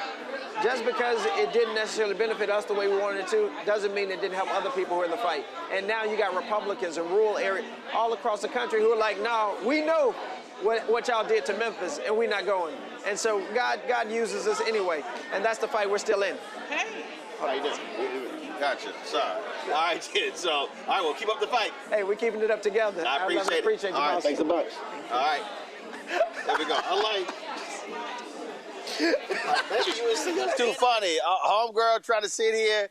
I'm trying to do the interview. She would roll up. She ain't paying no attention. She's like, listen, I need to serve these people so we can get this thing going. So great to see Representative Justin Pearson at today's event. Also, shout out to Dr. Talisa Franklin for putting this on. 33 years she's done this. She's also still running for state representative here in Tennessee. So good luck in your campaign. Y'all be sure to go out and vote early, July 17th. The election is on August 6th. Quick break. We come back. Man, some troubling news related to the African American Museum in Charleston, South Carolina. Staff going on furlough. We're going to tell you all about it next on Roland Martin Unfiltered on the Black Star Network. All right, folks, let me tell you about Chapter. Now, if you're on Medicare or about to be, the system is not set up to work for you. Too much fine print, too many plans, and too many people making money off of your confusion. And look, we're used to this. We're no strangers to systems that don't have our best interests at heart. But we don't have to accept it when it comes to Medicare. That's why I'm telling you about Chapter. Their advisors are independent and honest. In fact, they're the only Medicare advisors that compare every plan nationwide. And they're focused on one thing: what works for you. If there's a better plan out there, they'll find it. If you're already in the right one, they'll tell you that too. There are no games. Just last year, people who switched with Chapter saved an average of $1,100. It's 20 minutes and a real person. It's completely free. My parents actually have already called. My mom sent me a text. Folks, give Chapter a call at 724-264-8281, 724-264-8281, and connect with someone you can trust. Folks, these are the kind of services that we need for our audience here at Roland Martin Unfiltered and the Black Star Network. So call Chapter right now, 724-264-8281. Hello, everyone. It's Kiara Sheard. Hey, I'm Taj. I'm Coco. And I'm Lily. And we're SWV. What's up, y'all? It's Ryan Destiny, and you're watching Roland Martin Unfiltered.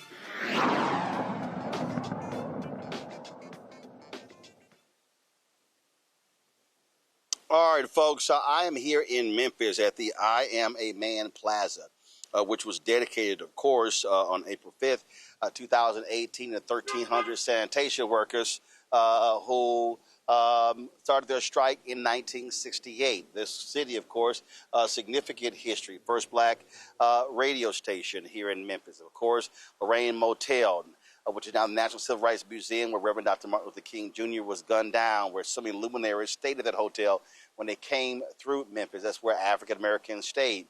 Our history is significant in this city. Of course, I was in Nashville just yesterday. That's 3 hours away. The Nashville movement began there. Fisk, Jubilee Singers. We can go on and on and on. And so the telling of our history is critically important. But it also means that these museums that we have that tell our story must also be able to stay open. So it was very difficult when we got the news that the International African American Museum in South Carolina is going to temporarily furlough its entire staff due to budget constraints.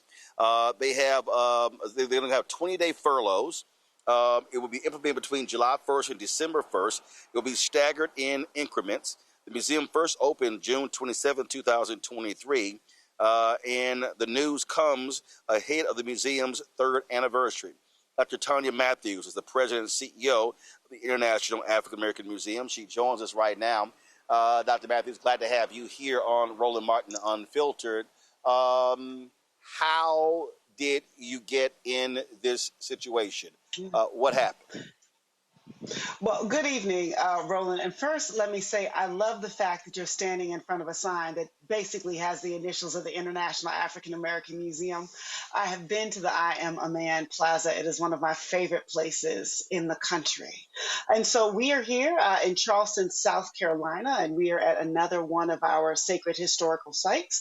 And when you think about your question, so how are we here? What is going on? What led us to this critical and challenging decision? Well, we have been riding in the storm. This is not something that happened yesterday or the day before, but in this prolonged season, we have been navigating the waters of shifting funding trends, radical shifting funding trends. People have been talking about, of course, the different things that have been happening at the federal government level, but as some of your previous reporting has talked about, it's also trickling down to local levels for public funding, all politics, all funding, all those conversations often are local. And then we're watching entire sectors have to react, the corporate sector, the foundation sector. Everyone is pivoting and trying to figure out what you can say, what you can't say, who we can get behind, who we can't get behind right now. There has been a lot of shifting, and I got to tell you, it's in our name. It's the International African American Museum. We never intended to hide, but we couldn't even if we wanted to. And so part of what we're doing is making that clear, and we're keeping the mission going. So let's unpack that. I gave a speech Sure. today for this Juneteenth speech here in Memphis, and I said to the audience there that due to these attacks on DEI, every black institution, nonprofits, have been impacted. There are some institutions, and I know some organizations that have lost 80% of their funding. I said that Trump's Federal Communications Commission, they literally, companies that they oversee, especially telecommunication companies, they literally are going through their entire list of things they donate, and they are targeting them if anything says black, if anything says women, if anything says gay, if anything says Latino, Asian American, Native American. The Black Women's Expo in Chicago, there were sponsors that said, we would love to sponsor you, but we can't. And they said, can you take black out your name? It's a little hard for y'all to take African American out your name when that's the basis of the museum. Absolutely. And thank you for putting this inside this larger picture, right? Of course, my heart is here at I Am, but this is a national conversation. It is affecting institutions all over the country, in particular, institutions that have core values of inclusion. If you dare say that you are here for everyone, then you're challenged and you're having some of those conversations. But here is also where I lean into how we got here in the first place. It's not just how we got over, it's why we got over.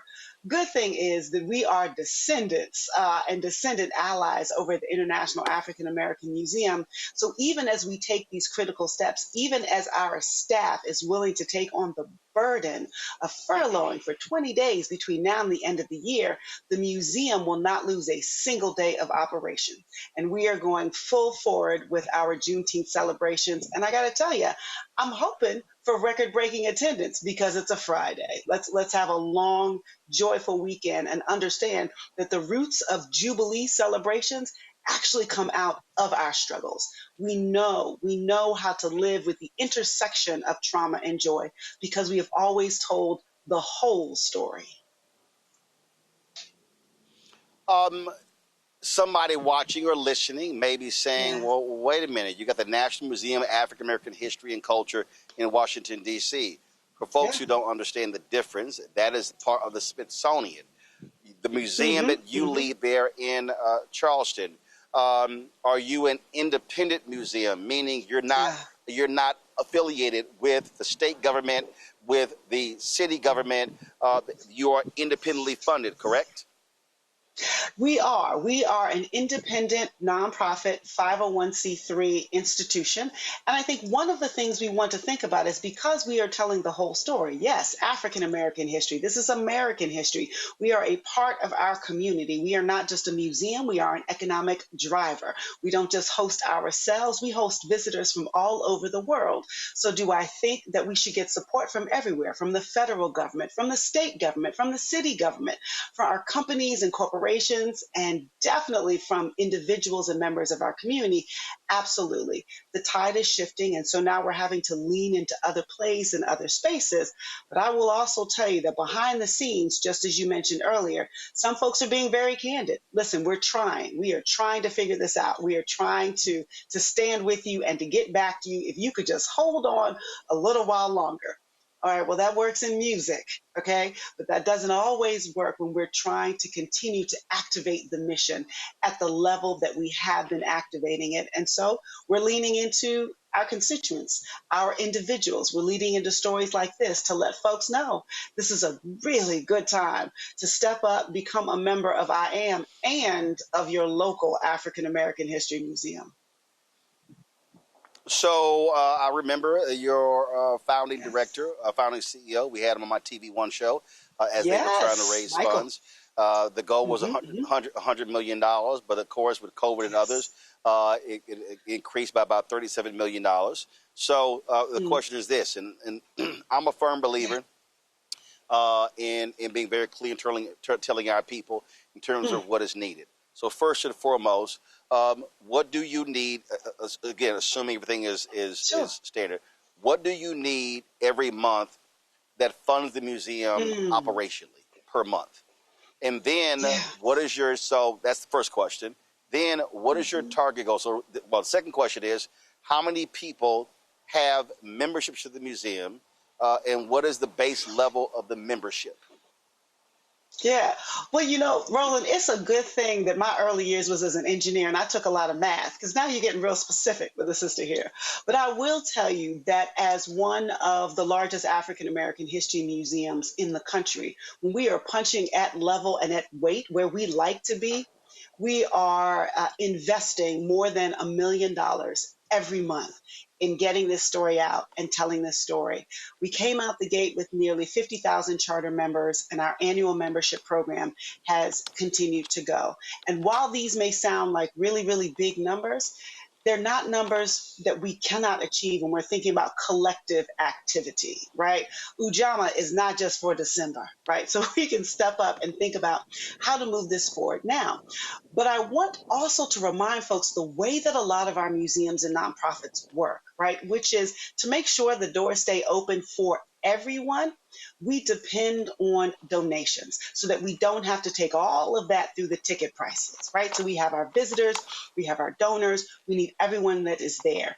And if you want our Black institutions to survive and thrive the way you see a lot of our sister institutions, we're also talking about the kinds of dollars and the kinds of support that help us build endowments, that help us build investment funds, that help us build emergency funds, rainy day funds, building deferred maintenance funds. All of those kinds of things go into building a sustainable institution that is as strong as the backbone of our ancestors that got us here in the first place. So before I go to my panel with questions on that particular point there, what is your first of all, what does it cost for folks to attend the museum? Sure.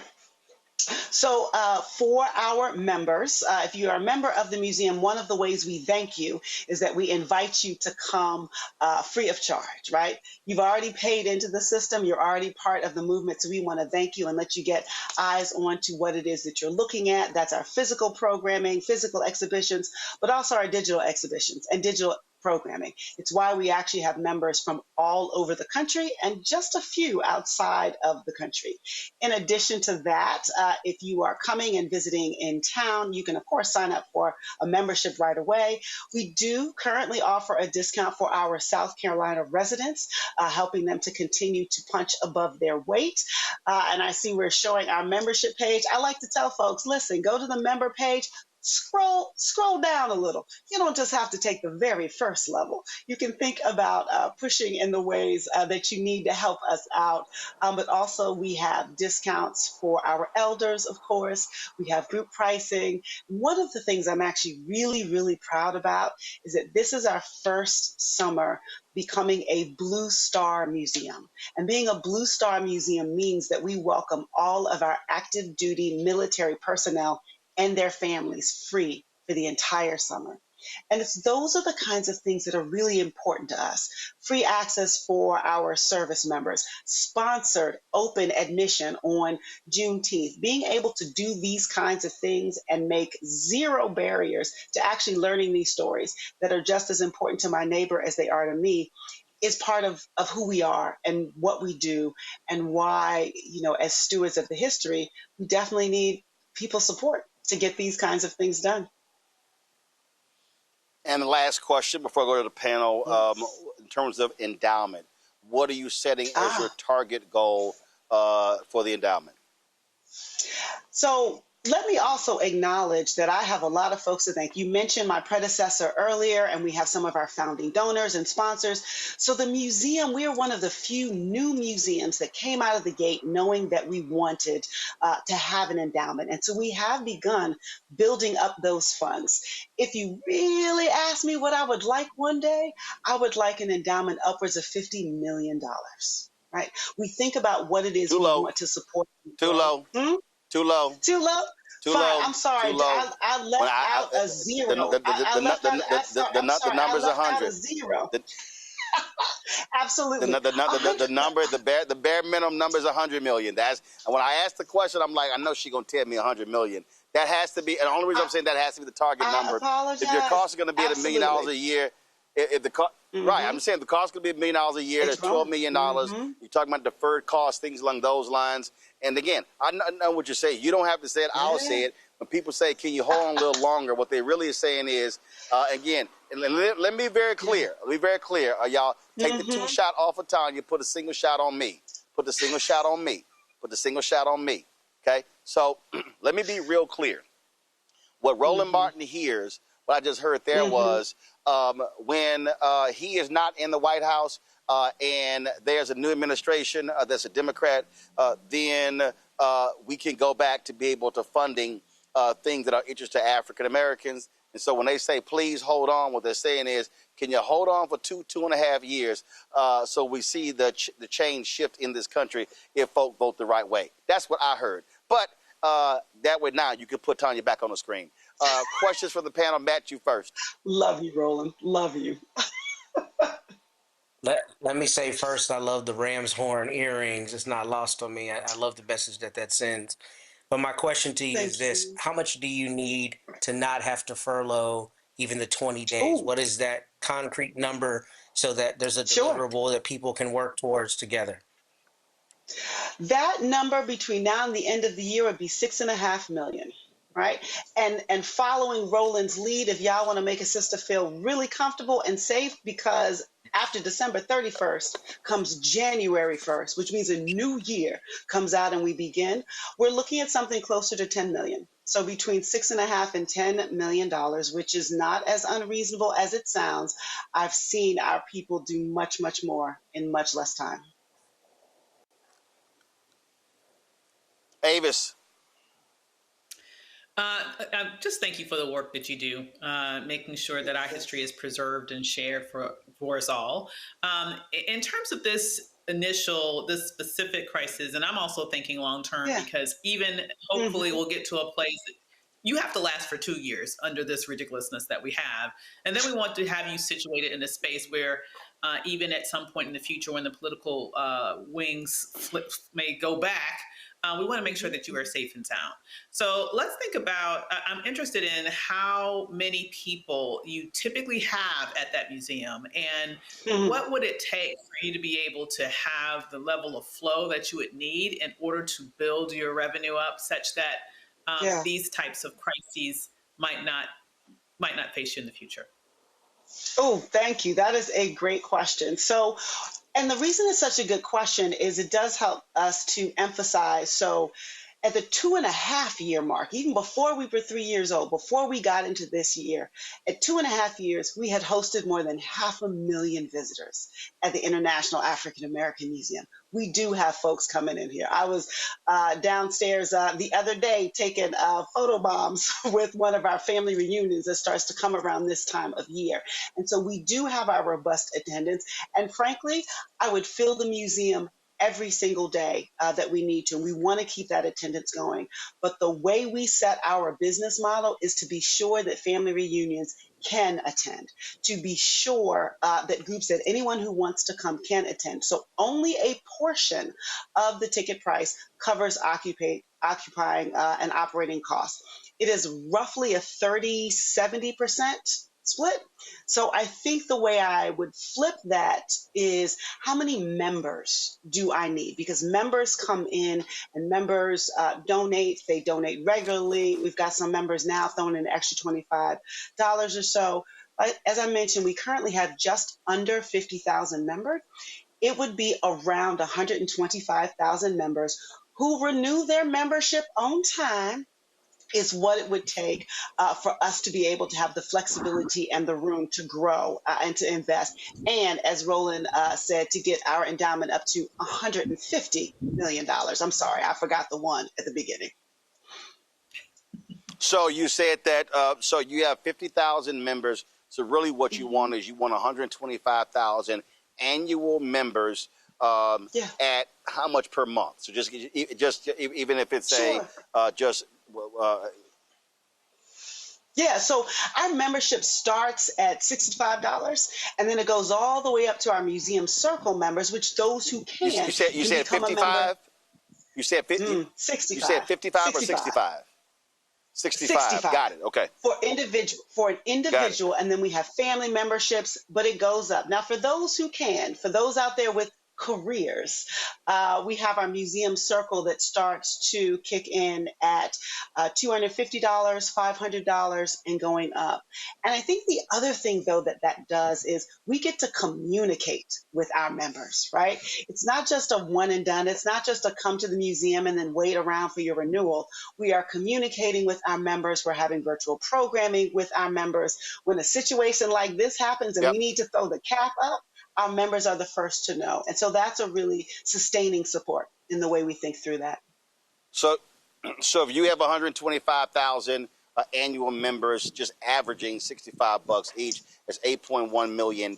Your monthly expenses at $1 million. So that now means from your other fundraising efforts, that'll bring in about $4 million for you to be able to break even each month. And so that's why that number is important. Matt, I'm sorry, You need Avis. the average to be a little higher, but yes. No. I'm just going. I'm just using just a baseline. As a baseline because there are some people obviously who might decide to give more. Look, I get it. I mean, we've had more than 38,000 donors to this show since we launched, and so, but you know, our goal is to have 20,000 people contributing on average $50 each a year. That raises $1 million to offset the cost, and so that's why I'm sort of laying that number out. Avis, go ahead. No, I just went. So. I'm sorry. Michael. All right, Dr. Matthews. So this is near and dear to my heart because I'm a member of Charles. I'm a member of the Charles H. Wright Museum of African American History here, so I know it's hard. Absolutely, yes. I know it's hard to get Black people Detroit. to support. Yeah, it's hard to get Black people to support Black history. So, one, I'm glad to hear you're not closing, because I saw some misinformation on social media and people thought you were closing. So I'm glad you're not closing. One. Two, I was wondering, as we go into Juneteenth season and then followed by Black August, are you all offering any online classes so people watching this around the country can, pay for those online classes to help support you all? And then secondly, I know at the Charles H. Wright Museum, I know they have a summer camp for children. I was wondering if there's anything that you offer for children, maybe at a nominal cost, that parents don't know about that they can enroll their children in to help financially support you all as well. Yeah, well, shout out to actually, before you answer, one second before you answer that, I'll add an addendum to that, and that is, as opposed to, in addition to if not necessarily paying for online classes, do you have anything that's virtual, so if folks are already a member, that's a part of that membership? But go ahead. Sure. Absolutely. So shout out to my education and public history team. We have a phenomenal summer camp program. It runs for 4 weeks, and you can sign up for all 4 weeks. You can sign up on each week individually. It's a different theme, chefs, speakers, hands-on activities. They take the babies out into the woods, all kinds of good stuff. So yes, we definitely have the summer camps, and they begin right after our Juneteenth celebrations. For online programming and classes, that is a royal yes. The thing I will actually point out in one of the beloved parts of our institution is our Center for Family History, our Genealogy Center. So the Genealogy Center often does workshops online. We often do drop-in sessions online. We have a lot of our previous classes that exist on our YouTube channel, and we have just begun to offer the beginnings of fee-for-service. So if you have a specific genealogy question, you can log in, you can sign up for one of those. You can get as many people in the room behind that Zoom camera as you can, and we'll have a conversation about genealogy specific to you and your family. We also have digital exhibitions that are currently online. The latest is on Black Cowboys. If folks want to head to our website and I know, right? If folks want to head to the website and check that out. So absolutely, we keep it moving, and it's just really important because you never know what part of our history will resonate with someone that will get them to move to action, to visit the museum, to become a member, to read an extra book. Right. So Dr. Matthews, you talk about Bass Reeves. Yes. Who believed the Lone Ranger was based upon? Bass Reeves, the legendary lawman. Listen, I am halfway through my season right now, sir. I am halfway through watching this season. Halfway. Don't make me mix up my Netflix facts with my actual African American History Museum facts. But yes, we talk about those. And one of the things that we also pride ourselves doing is we like to also unearth new stories. And it's why you need more than one museum. It's why you need more than one documentary, because we have more than one story. And so we often try to fill in those gaps. Okay, excellent. All right, then. So what is the website for folks to go to? Mm-hmm. The website is www.iaamuseum.org. Okay. Yeah, that's all right then. Well, Look, we certainly appreciate it. Thanks for joining us. Thanks for the information. And so it is certainly vital that we support our Black museums. Folks have to understand it speaks to our history. And so all of that absolutely matters. And so thank you so very much. Thank you, Roland. All right. Let me thank our panel for being with us. That's at the end of our show. But let me thank Matt. Let me thank Avis as well as Michael for being on today's show. I certainly appreciate it. Y'all enjoy the weekend. Folks, time for Black Star Network headlines.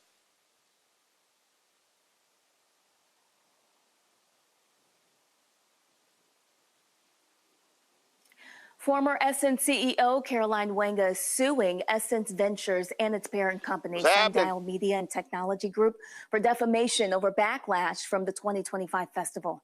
Wenga claims that Essence Ventures and Sundial failed to publicly clarify that she had no role in planning or running last year's Essence Festival of Culture in New Orleans.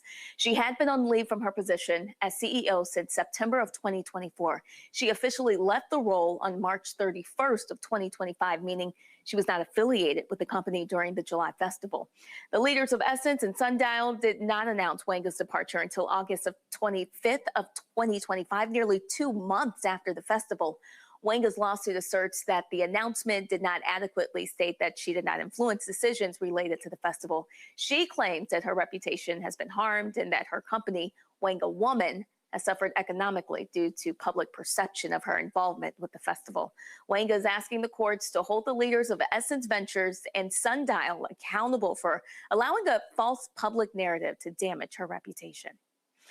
And the Supreme Court blocks Alabama from proceeding with an execution using nitrogen gas. Thursday's decision upholds lower court rulings that found the state's protocol likely violates the Eighth Amendment's ban on cruel and unusual punishment. Federal courts previously intervened in the case of Black Death Row inmate 49-year-old Jeffrey Lee, who was scheduled for execution on Thursday for a 1998 double murder.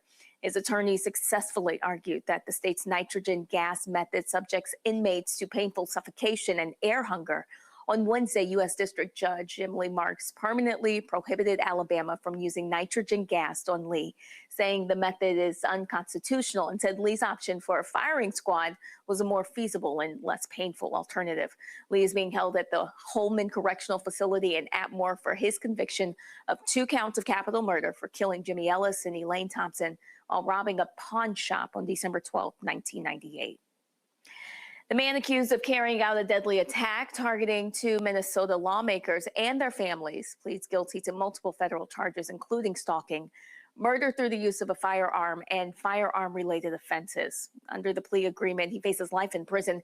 Prosecutors say they will not seek the death penalty. 58-year-old Vance Luther Bolter confessed to stalking and murdering former Minnesota House Speaker Amaretta Melissa Hortman and her husband, Mark Hortman, in June of 2025. Bolter also pleaded guilty to stalking and shooting Minnesota State Senator John Hoffman and his wife, Yvette. Prosecutors say the couple's daughter was also targeted during that attack. Judge John R. Turnham says that he will schedule a formal sentencing hearing later this summer where the victims will be allowed to speak. A Black Jacksonville, Florida woman is facing serious consequences after allegedly running over 11 ducklings with her car because they made a mess in her yard. 64-year-old Beverly Sasberry pleaded not guilty to 11 counts of aggravated animal cruelty and a reckless driving charge. Investigators allege that she admitted to witnesses that she intentionally killed the ducklings. Authorities say witnesses saw Beverly on April 25th turn her vehicle around multiple times and then run over the animals. If convicted, Beverly could be facing up to 55 years in prison and placed on Florida's animal cruelty registry. Social media is now in an uproar about whether Beverly should be facing 55 years or if that's too excessive. A federal judge has extended a court order blocking the Trump administration's proposed $1.8 billion anti-weaponization fund. This fund was intended to compensate individuals who claim that they were victims of a weaponized government. Earlier this month, Acting Attorney General Todd Blanche informed Congress that the administration was abandoning plans for the fund. However, attorneys challenging the proposal argued that these assurances were insufficient because the administration has not formally canceled the fund, and Trump has continued to support it publicly. U.S. District Judge Liani Burkima agreed with the challengers, ordering that the fund remain blocked while the case proceeds. The judge also gave the administration 1 week to submit sworn declarations confirming that the fund will not be revived. Folks, be sure to catch the breakdown, Brittany Noble, every day, noon Eastern, right here on the Black Star Network. The breakdown, Brittany Noble, every day, noon Eastern on the Black Star Network. All right, folks, again, as I said, I'm here in Memphis at the I Am a Man Plaza. This was unveiled April 5th, 2018, when we were here for the 50th anniversary commemoration of the assassination of Reverend Dr. Martin Luther King Jr. And so a little bit earlier, I was, of course, walking around here. So let's give you a sense of what this plaza looks like, as well as next door what happened to Claiborne Temple, which was set on fire by an arsonist 1 year ago, April 28th, 2025. All right, folks, so we are here in Memphis, and where I am right now is I'm at the I Am a Man Plaza here in Memphis, which is across from Claiborne Temple. And it's amazing to be here, to also sad to be here because of the fire, the destruction that took place to Claiborne Temple just a couple of years ago. I'm going to show you that in a second, but I want to show you this plaza here, folks. And so we were here in April of 2018 when this plaza was dedicated. That took place for the 50th anniversary commemoration of the assassination of Dr. Martin Luther King Jr. And so what you'll see here, and again, we were here, I remember taking a picture in front of this with Reverend Jim Lawson. And so this is the monument itself. And so as you see here, you see where it says, you're men, you deserve dignity. This is a quote from Reverend James Lawson. And it says, for at the heart of racism is the idea that man is not a man, that person is not a person. You are human beings. You are men. You deserve dignity. Again, Reverend James Lawson, he, of course, was the pastor who invited Dr. King here to Memphis. And this here is the actual wall that named all of the sanitation workers. There were 1,100 brothers who were involved in that strike in 1968. And so you see all of the different items here. I'm gonna show you the names in a second. This was the item here, the story here. And so as you see, it tells you to please stand here. So if I stand here, and you see right here, it has interactive. So you have a QR code right here where you can actually experience this. So you see it says, hold your phone vertically throughout the entire experience. Scan the QR code below, click open, stand in the designated spot next to this sign. At the welcome screen, hit enter. It prompted select allow for the experience to access your camera motion orientation. So it gives you all the directions here. An interactive augmented reality experience of this strike. And so when you come over here, what you're going to see is you're going to see all of the names here of the men who participated in this sanitation strike. If you know your history, the strike started when 2 workers were killed. There was a storm. They could not seek shelter on the inside, and they went into the back of a dump truck to shield themselves from the rain, and they actually were killed. Again, we had the coverage during that time, and we actually covered the event where we actually met the son of one of the men who were killed who was killed in that accident, and that was what spurred the whole event. That's when everything took place, and so it was a significant moment, significant moment in not only Memphis history, but American history, because it was that work that brought Dr. King here to Memphis. And of course, this is where he was assassinated on April 4th, 1968. Now, also on the ground here, what you'll see is they actually have all of the stuff that begins. So you see right here, these were the two workers right here. Echo Cole and Robert Walker were crushed to death on the back of a garbage compactor seeking shelter from the rain. It took place Thursday, February 1st. So they have a timeline here. And so you see right here, says Sunday, February 11th, at Memphis Labor Temple, more than 700 black men hold a union meeting in which they pour out their grief in song and preaching. They deliberate on specific labor concerns, including wages, safety issues, and fear of being fired for belonging to the union. Although they leave the meeting without an organized plan, the men are motivated by passion and determination to action. Well, that was February 11th. February 12th, 1,300 Department of Public Works employees refuse to report to work until the city pays them decent wages, recognize their union, and address discriminatory policies. Well, the next day, 800 sanitation workers marched for the first time. So you see that. Then, of course, February 21st, 8 days later, sanitation workers established a daily routine of marches from Claiborne Temple through downtown. Community activists and local organizations lend their support. The Memphis chapter of the NAACP stages an all-night vigil in picketing at City Hall and calls for a citywide boycott of downtown merchants. And so then you go here, Thursday, February 22nd, Councilman Fred Davis urges the city to recognize a union. More than 1,000 strikers and supporters packed the council chambers for a raucous meeting that adjourns without action.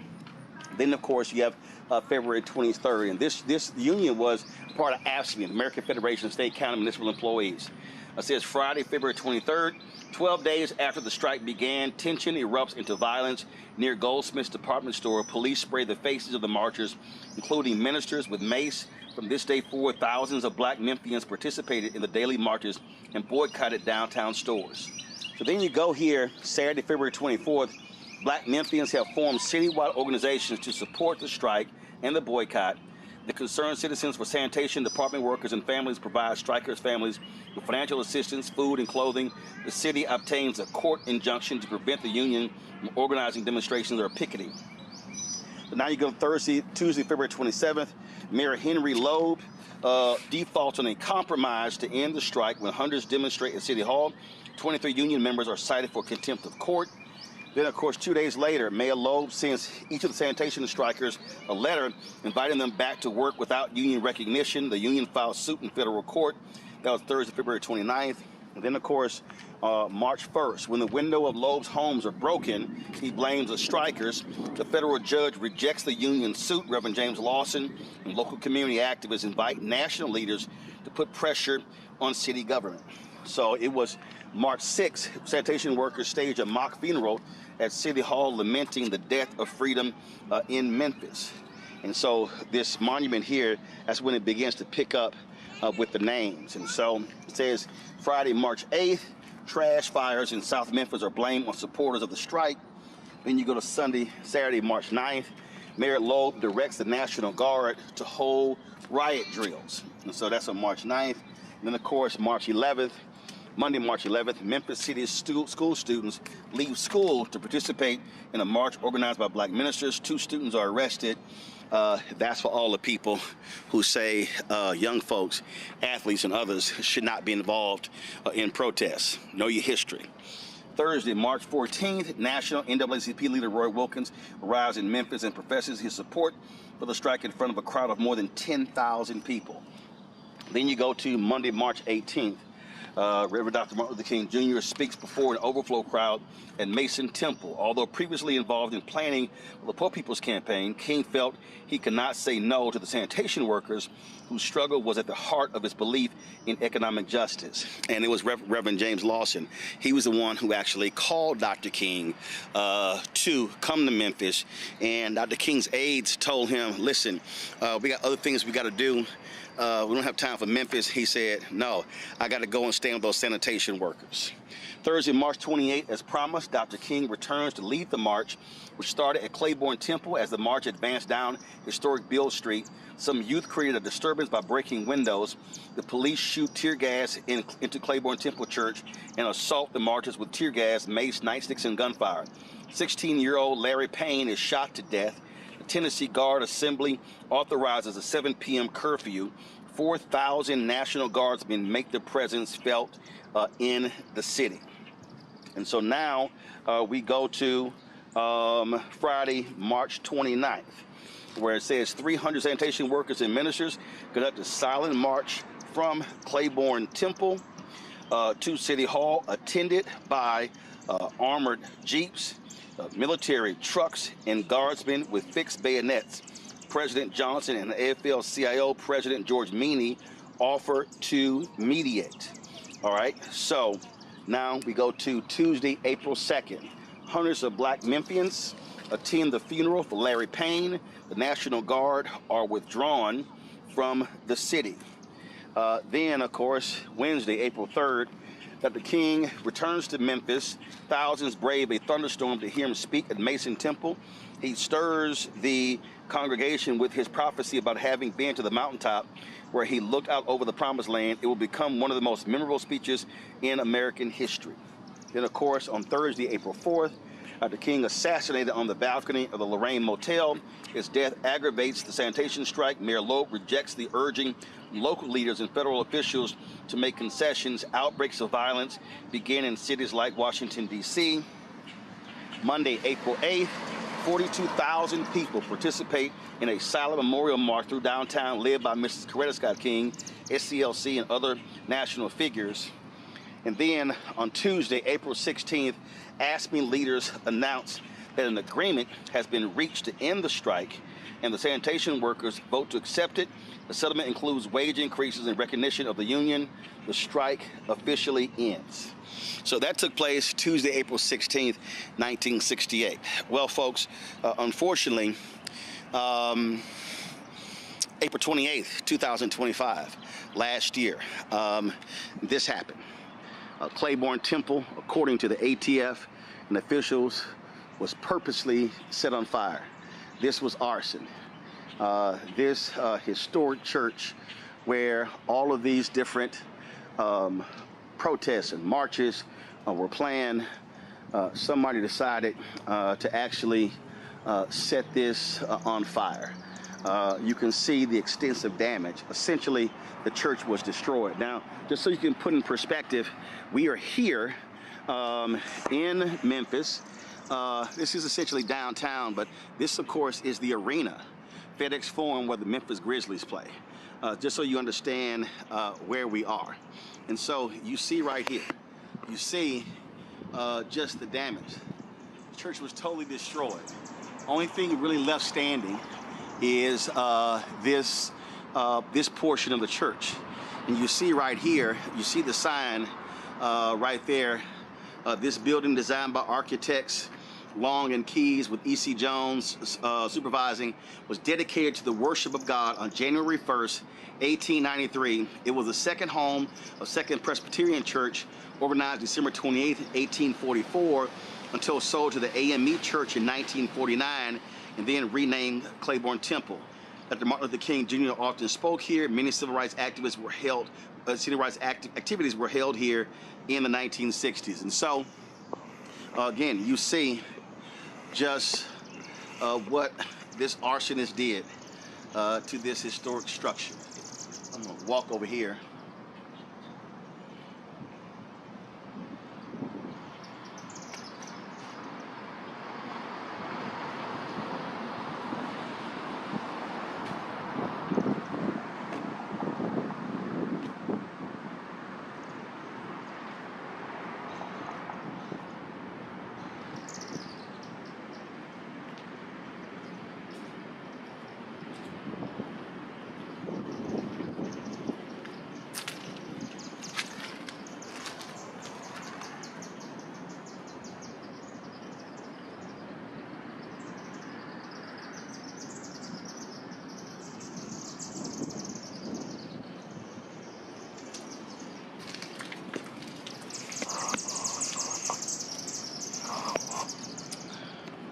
So, more than likely, I never actually been inside of this church, so I can't tell you what it was like. But clearly, you likely had stained glass windows, all of that just destroyed. You name it, you see all of this debris. They still have an award out. There was a person of interest, but nobody has been arrested for the destruction of this historic church here in Memphis. Absolutely sad. But this is the crap that you still deal with.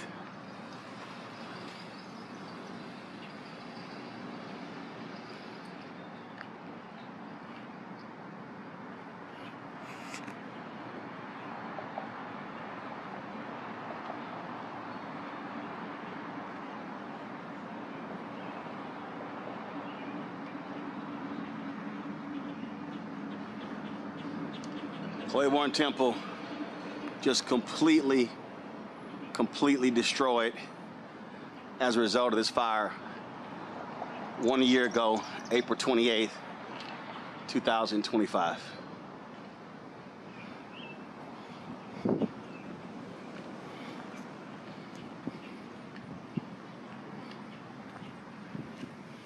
These are quotes from different individuals, sanitation workers,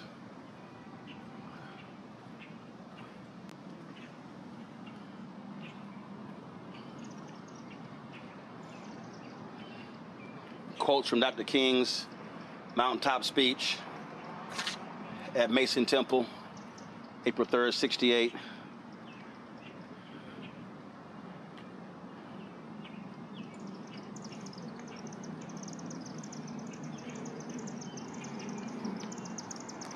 So there you go. So folks, if you come to Memphis, people go to the National Civil Rights Museum, formerly the Lorraine Motel.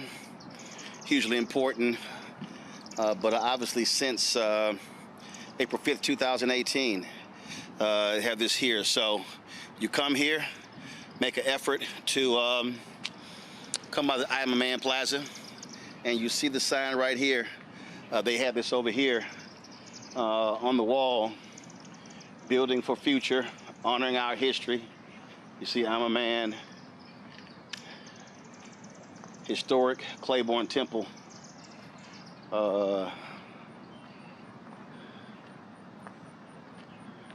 You hear they have a QR code to learn more about Claiborne Temple.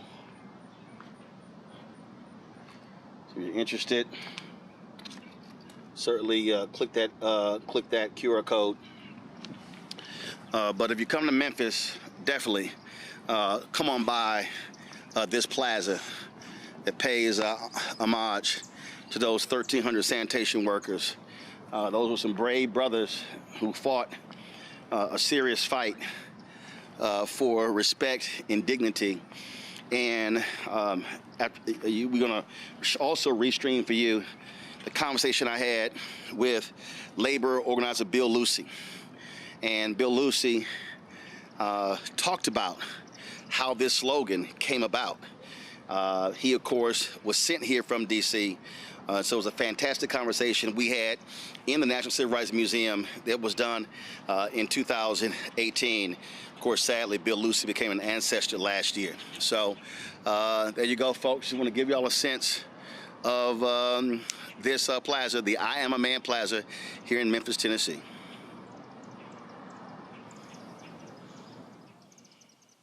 All right, folks, and so it was great to be here. The brother who just walked up here, he actually was a part of the team that designed this plaza, and so I haven't been here since 2018, and so I certainly, you got to have upkeep and things along those lines, and so this is something that we should be visiting. But let me also say this here. So, when LeBron James criticized Memphis and other NBA players criticized Memphis, I just want to give y'all an understanding. And, this is one of those things that, and this goes out to every NBA team that comes here. And obviously, I want other folk who come here to see this here. So let me do something right here. I just want y'all to understand. Y'all saw in the video there, I showed you some of this, exactly where we are. So let me just show you this right here. So we are sitting here at the I Am a Man Plaza, okay? If I turn this camera around, you'll see right here, this is Claiborne Temple. What you see right here, you see it right there, FedEx Forum. You see FedEx Forum. Now, if I zoom this camera in, and so give me 1 second, I'm gonna move this over here. If I zoom this camera in, and I'm just gonna sit here, do a fast zoom. So when you see that building, give me 1 second. You see this building right behind that pole, okay? Right, that building right there, let's say right behind the pole. Y'all, that's the Westin Hotel. So when these players come here, I really wonder how many these NBA players who come to Memphis and play stop by this I Am a Man Plaza to experience this history. Y'all, it's only 2 blocks away. And so the location of this is literally just 2 blocks away. And so I would hope that when these NBA players, when they come to Memphis and they come here to play the Grizzlies, I would hope they would be encouraged to get out of the hotel after they have had their practice and run through and stuff along those lines. If they're complaining about there's nothing to do in Memphis, well, then I disagree. I would hope those players actually do more than just complain about nothing to do here in Memphis. I would hope they actually would take the time and come to here and read this story, participate in that virtual tour, read the names of those sanitation workers. When you go to Washington, D.C., they have that Vietnam War Memorial and how they have the names. This was sort of done in a very similar way. I would hope they would do that. They would come. I would hope they would go to the National Civil Rights Museum. I would hope they would go to the other places. In fact, a sister just came up to me, and they've had some issues there. I'd never even heard of this. She told me that they had a slave haven underground railroad museum that's in downtown that was actually a part of the Underground Railroad. It's been closed for a couple of years. There was some drama going on. She was telling me about. She's going to send more information. But I'm saying all of that. So to those NBA players, you're going to complain about Memphis because it doesn't have these entertainment options that you want or desire. Well, use the opportunity to experience the Black history that's happening here. That's the charge that I have for you. Folks, that's it. I'm going to be in Dallas tomorrow at Antioch Baptist Church, 3 to 4:30 p.m. With Los Angeles Lakers great Norm Nixon for a panel at Antioch. I look forward, if you're in Dallas, I'd love to see you at Antioch Baptist Church tomorrow in Dallas from 3 to 4:30. If you missed my Juneteenth speech with Dr. Talisa Franklin's Juneteenth celebration, we're going to be restreaming it this weekend, so we'll have that for you as well. Folks, that is it. Be sure to support the work that we do here at Roland Martin Unfiltered and the Black Star Network. Your support is critically important. We just talked about Black museums. We talked about all these different things. Y'all, we've got to fund our own stuff because clearly they're not supporting our initiatives. And so your support of Roland Martin Unfiltered is critically important. So if you want to contribute via Cash App, use a Stripe QR code. You see it right here on the screen. If you're listening, go to blackstarnetwork.com. Use that for credit cards as well. Checks and money order. Make it payable to Roland Martin Unfiltered. P.O. Box 57196, Washington, D.C. 20037-0196. Of course, PayPal, R. Martin Unfiltered. Venmo is RM Unfiltered. Zelle, Roland at RolandSMartin.com. Roland at RolandMartinUnfiltered.com. Of course, if you want to get our app, the Black Star Network app, go to Roland Martin, go to Android phone, Apple phone, Android TV, Apple TV, Roku, Amazon Fire TV, Samsung as well. Folks, if you want to get our Black Star Network swag, go to shopblackstarnetwork.com. Shopblackstarnetwork.com. If you want to support the Black-owned businesses on our site, you can go there as well. Of course, right there at shopblackstarnetwork.com, and more than 50 Black-owned businesses, and you can see right there on our website. So we support them as well. You want to get the app Fanbase downloaded as well. Follow me at Roland S. Martin on Fanbase. Folks, we always recognize all of our folks who give every single Friday, and just want to give you right here, y'all, a tight shot of this monument. And you see the inscriptions the inscription from Dr. King's speech at Mason Temple on April 3rd, 1968, and the other quotations as well. And so this here is the I Am a Man Plaza in Memphis, Tennessee. Glad to have all of y'all watching. I'll see y'all tomorrow from Dallas, Texas, right here, Roland Martin Unfiltered, right here on the Black Star Network. Holla!